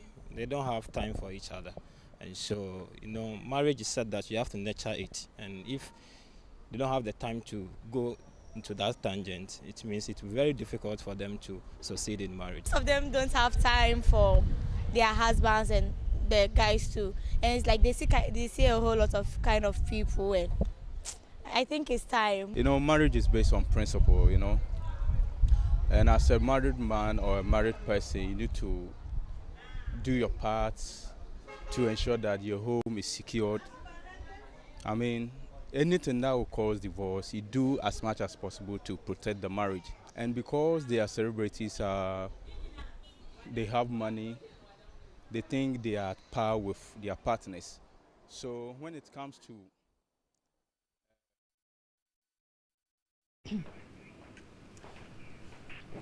All right, then. Thank you. You're watching NewDay, and you heard it all from people on the street about marriage. So I'm going to be asking my great man right here, who is a counselor, that why are celebrity marriages not working? Why? Well, thank you very much. A cherished good morning to Cherish Holiday viewers and those who today is your first time watching us here. Friday. Yeah.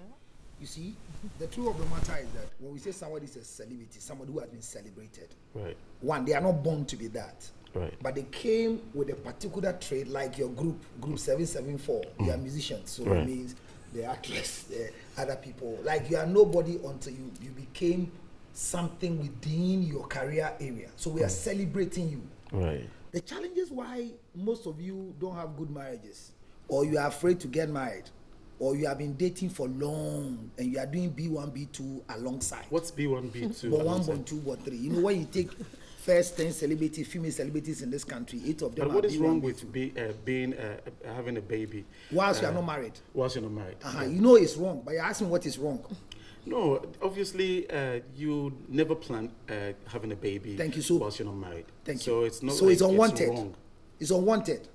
Pregnancy, that is unwanted. But if you are normal, you don't do unwanted things. You do things that are wanted. So you see, celebrities, these are some of your challenges you are facing. People celebrate you so much to the extent that it goes into your head. So at a point in time, you don't even know how to choose. So the first problem why celebrity relationships are not working is wrong way of choosing a partner. They don't know how to choose. They don't know how to choose. Number 2, they don't know when to choose. There is the how and there's the when. Because, for example, if you listen to someone like Funny Face, okay, he said he got married, he found the wife in the dark. He saw the wife, he chose the wife from the dark place. He didn't see the wife fully. Right. Okay. He also followed the wife because of the back. But we men are attracted. We're Talk for attracted yourself. to something. No, talk for yourself. Say, I am attracted. No, men are generally attracted to your first appearance. Is the back. Appearance first. Before when you start having a conversation. No, you see, so trying to get to know the person. Funny Face as a celebrity. So he's. I don't think it was not wrong to choose from the back. No, to choose from the back. But the marriage left with the back. You understand what I'm saying? So I'm saying that you people, no, how would you know choose marriage? But he said it. He said this is the mistake, and you will not do that mistake again. That he followed the back. The back. Counselor. So this is why your marriages are not working. Counselor, real quick, what is the criteria to choose when it has to have, going into such relationships? Thank you. The first thing is the first criteria to choose as a celebrity is that you have to know how to choose yourself. Okay. D-crime, do you know yourself? Okay. If you don't know yourself, how do you choose somebody? Because knowing yourself is when you can know what can work for me. You know you are a musician, you can go to the studio, go and spend 4 hours, go and spend a whole day. So if this is your career, I don't think you should marry somebody like because she does same. You understand? That is why now we have different forms of marriage. And most of you are into marriage that are called the entrepreneurial marriage. So they are marrying people who are their, look at the gospel musicians. Their husbands are their producers. So you find out that when they get into the church, some gospel musicians who are very good till today, they've not sung in any platform.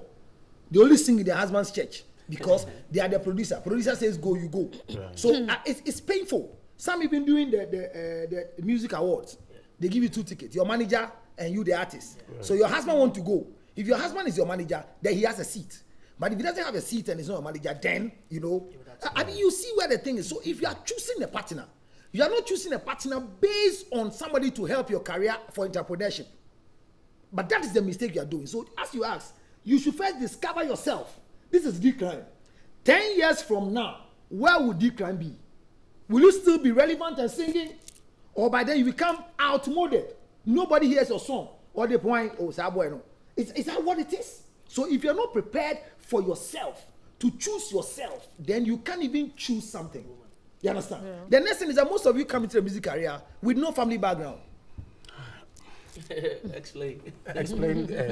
I mean, you become celebrities, footballers become celebrities, big people because they stole away through some place, went to play in Abrochi, and now they are better. No. So they are not getting integrated to their families. No, that's not true. I mean, to you, it's not true because you don't really hear what is going on in town. No, you are far from town. No, I'm very, very close. I mean, you are far from town. No, people come and are now being integrated to their father.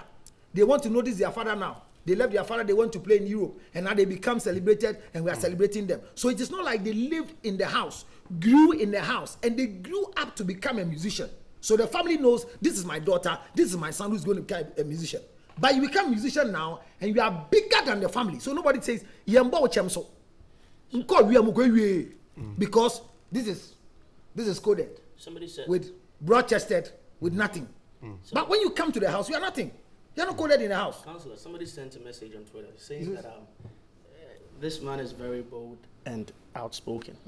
But at the same time, he finds it difficult sometimes to learn from some of the statements you make because if it's attacking, it's. I think this is what I think it is. If the question is attacking, that's fine. But I yet didn't say I'm raping you, I'm banning a woman because I said action that does more saying the advice in there. Then the person should begin to follow the action because some action movies You only gushia, but you are excited, so follow the action. Okay. Kung fu fight. But sometimes some of the platforms. Because unfortunately for us, we watch Indian movies, we don't understand their language. But why are we watching it? We're enjoying it. So watch it as entertainment. Those who are watching. But how do you feel when you attack somebody, a personality, a celebrity, and then you go hard on that celebrity, and especially the females? You attack the females without even thinking about, yes, the remorse Unfortunately for me, when you about use the it. word, you attack. You attack, because that's what the question the gentleman just asked you. Unfortunately, for when you say attack, what do you mean attack? As you are sitting. The question 1, the 2, gentleman 3, just 4. asked you was action. You don't have. You said action movies. No, unfortunately for you, 1, 2, 3, 4. You don't have a private life. Are you aware? So you don't have a private life. So you are an open book. So when you are reading, you say what? Before we continue with the attack issue, I have you mentioned something about who we marry. I personally think it's easier and it works. Marriages works more when you go for someone who's doing the same as you are, because I think they understand. They understand way more better than somebody who's not a musician, and they know what you go through. They know, like you mentioned, you can be called in the studio at wee hours of the night when you're, at home with your baby or with your husband or wife. And so if they're in that same line of profession, I think it makes it. It helps. It's easier, because you don't get. Sometimes you have an artist performing, and maybe his his wife is in the audience or her husband is in the audience, and especially women, you have to flirt. You have to be an artist. That's what you do. So you want to use the husband to flirt. And you're performing or flirting with a musician, or you get a guy from the audience, and your husband is in the audience, and he may not take that very well. But that is the thing profession. is, it's your job. So that's your profession. So if your husband tells you stop kissing, I don't feel good when people kiss you in movie. Then he's a wrong partner for you. That's why I say that you first have to understand who you are, because people go into marriages now and they stop acting because the husband says the way they kiss you. So it doesn't mean that the same way if you marry people from the same the same profession. Well, we know in this country, where is there a Smith or one of the musicians that they said that the producers have been having sexual intercourse with them here. Marco Krekumanti said that if you are managing a female girl plus bulldog, they become better musicians because you have sexual intercourse with them. So listen to this statement. Listen to this statement very carefully. And we're all not too far when Ebony's father came recently and said that what's the name of the guy? Bullet was sexually abusing the daughter, alleged. So I'm saying that when you hear these things, it means that if I marry you and I am not in your industry, one of the things I believe is that if this guy is producing you, then he's your sexual partner. Wow. I get what I'm saying here.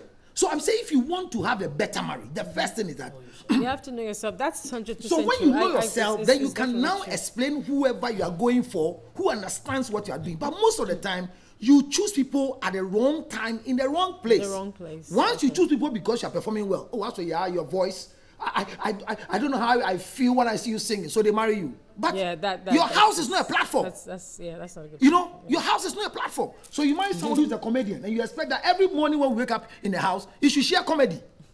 But the guy only becomes a comedian like DKB's head. It's only broader and bigger when it's on stage.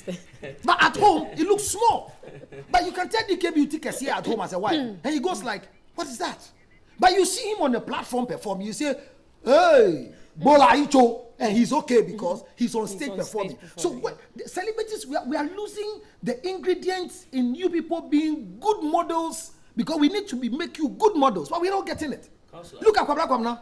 After his last marriage, second marriage went down. How far is his music career now? Kwabla Kwamna plays love music, but it's not working for him on love. All of you play love music, and you are delaying. You're married. Yes. I think that most times we the musicians, we are the voice of the people. Just like how you might not that you might be. I mean, you are the voice of the people as well. So I'm the voice of some of the people. Some of the people. Let me say this. Most times when I hear things about my artist, sometimes I personally call them to verify, or even DM and then send them messages. Are not always true. You can't always believe what you hear. Sometimes I feel like it's cool to clarify things or even lecture the people out there. But when we say it bluntly out there like that, and it comes like chastising in a way, I think because there's me like this. The truth is that sometimes, not sometimes, it's my policy. I don't answer to tell-ins. But if you ask me, I answer. Okay. So if it's said bluntly like that in the inframemoir, maybe the person one-on-one would want to call you and find out. I have your number, so even anything I'll text you, and But then because you said it so bluntly on some platforms, they feel like, I don't know why should me Okay. I mean, this is how you see it. But if what we do for people they don't know is that once the issue comes up and is discussed, we discuss, give you opinions, give you opportunity to follow up. That is why I'm responsible for my comment. Everywhere I speak, I leave my number. So let me. I have never spoken, even where the protocols don't allow, because I'm responsible.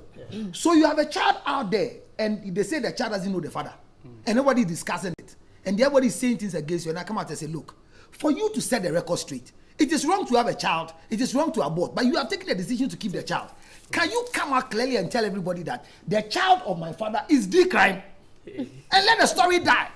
But you are then saying that, is it by force to know the father of my child? I can name my child alone without the father. No, you are a role model. And people must follow you as a role model. And we should know your role so we can follow you. So my brother, if you think that we should call you in the room and you see food through and sakra nipa, okay. To me sakra nipa. So marry well so that your career can go on and we can speak well about you celebrities. It was Ibrahim. What did you let Ibrahim? Juliet Ibrahim started this act of this young guy. He has got it. Did he ask you to read? No. Inquisitive. Open our school. Pick another one. No, just. No, why did you read it? Take another one. We'll put it down for you. Okay, have this. This is why you don't have a girlfriend. Hey. Ladies and gentlemen, I'll read what is here for him to act. Wow. Are you wearing the boxer shorts? I'm wearing, obviously, a boxer shorts. The question you see yourself.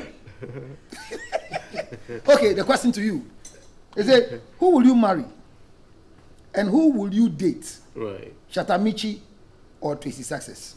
Wow. Who will I marry and who would I date? Huh?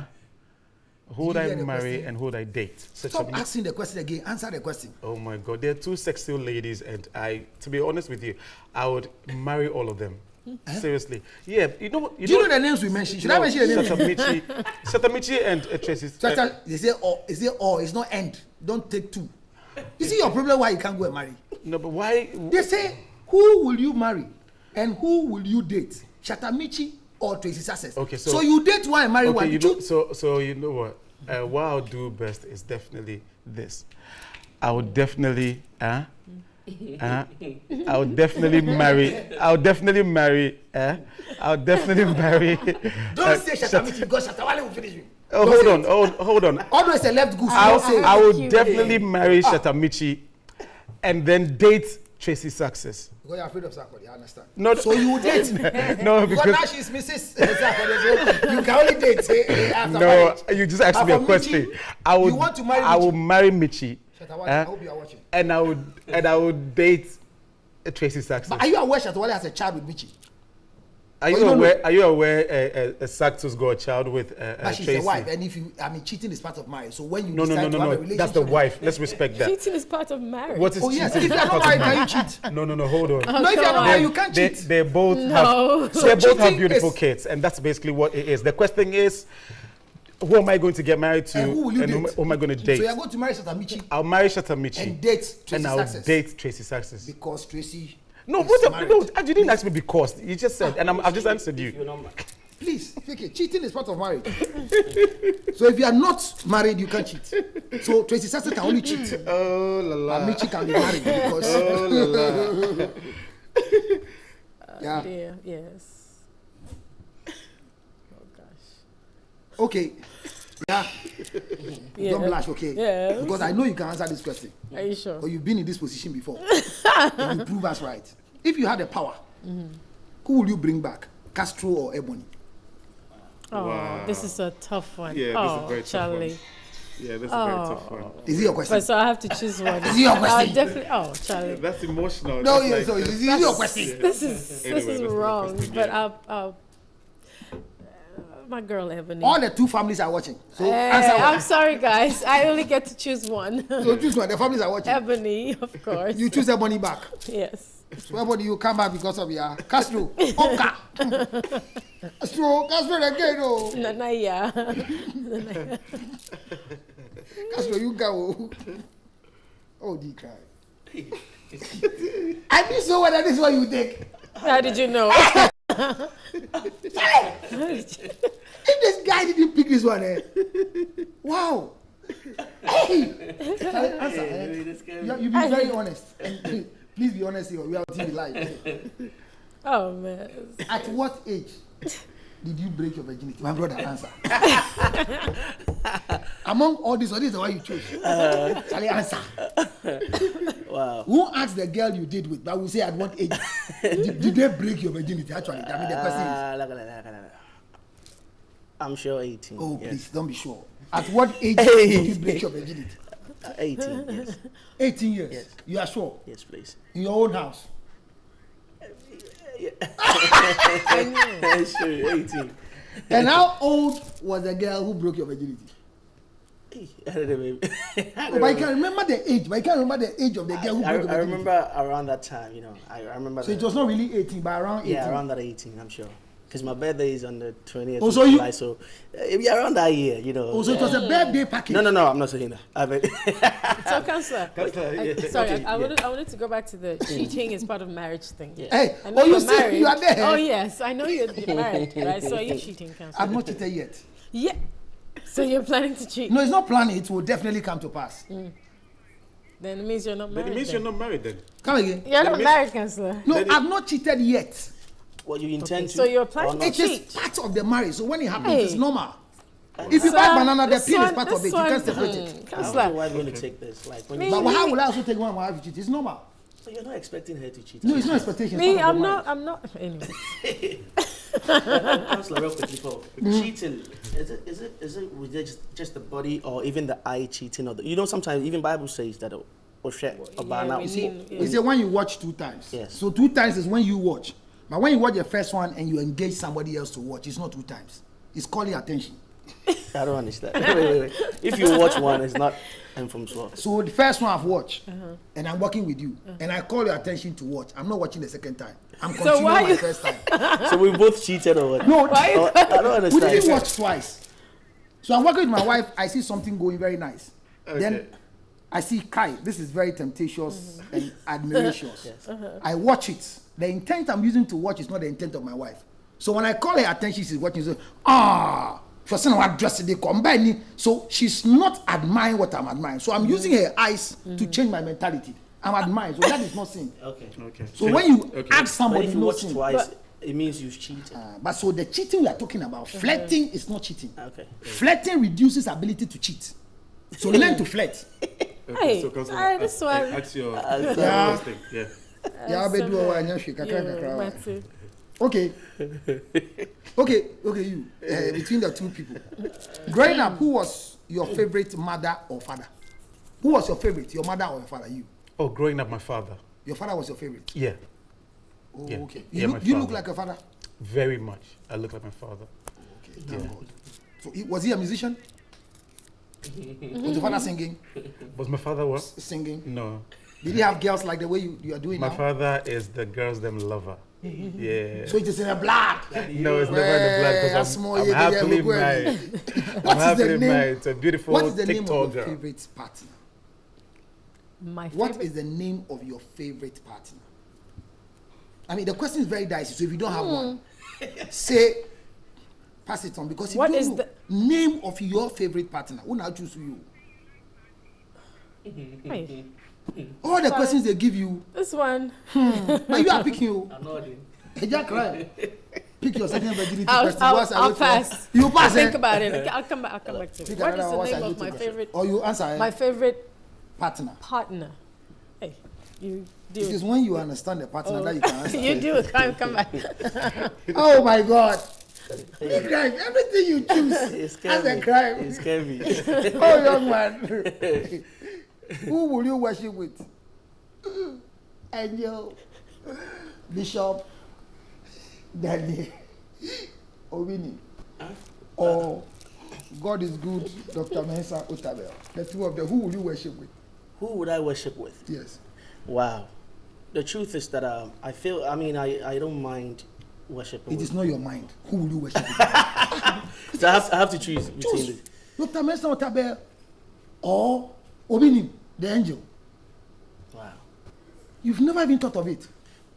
And you are in Ghana. I'm more spiritual than religious. I hardly go to most church. Are you saying that the two people are not spiritual or something? No, I'm not. I'm saying so that. So tell us who you do worship with.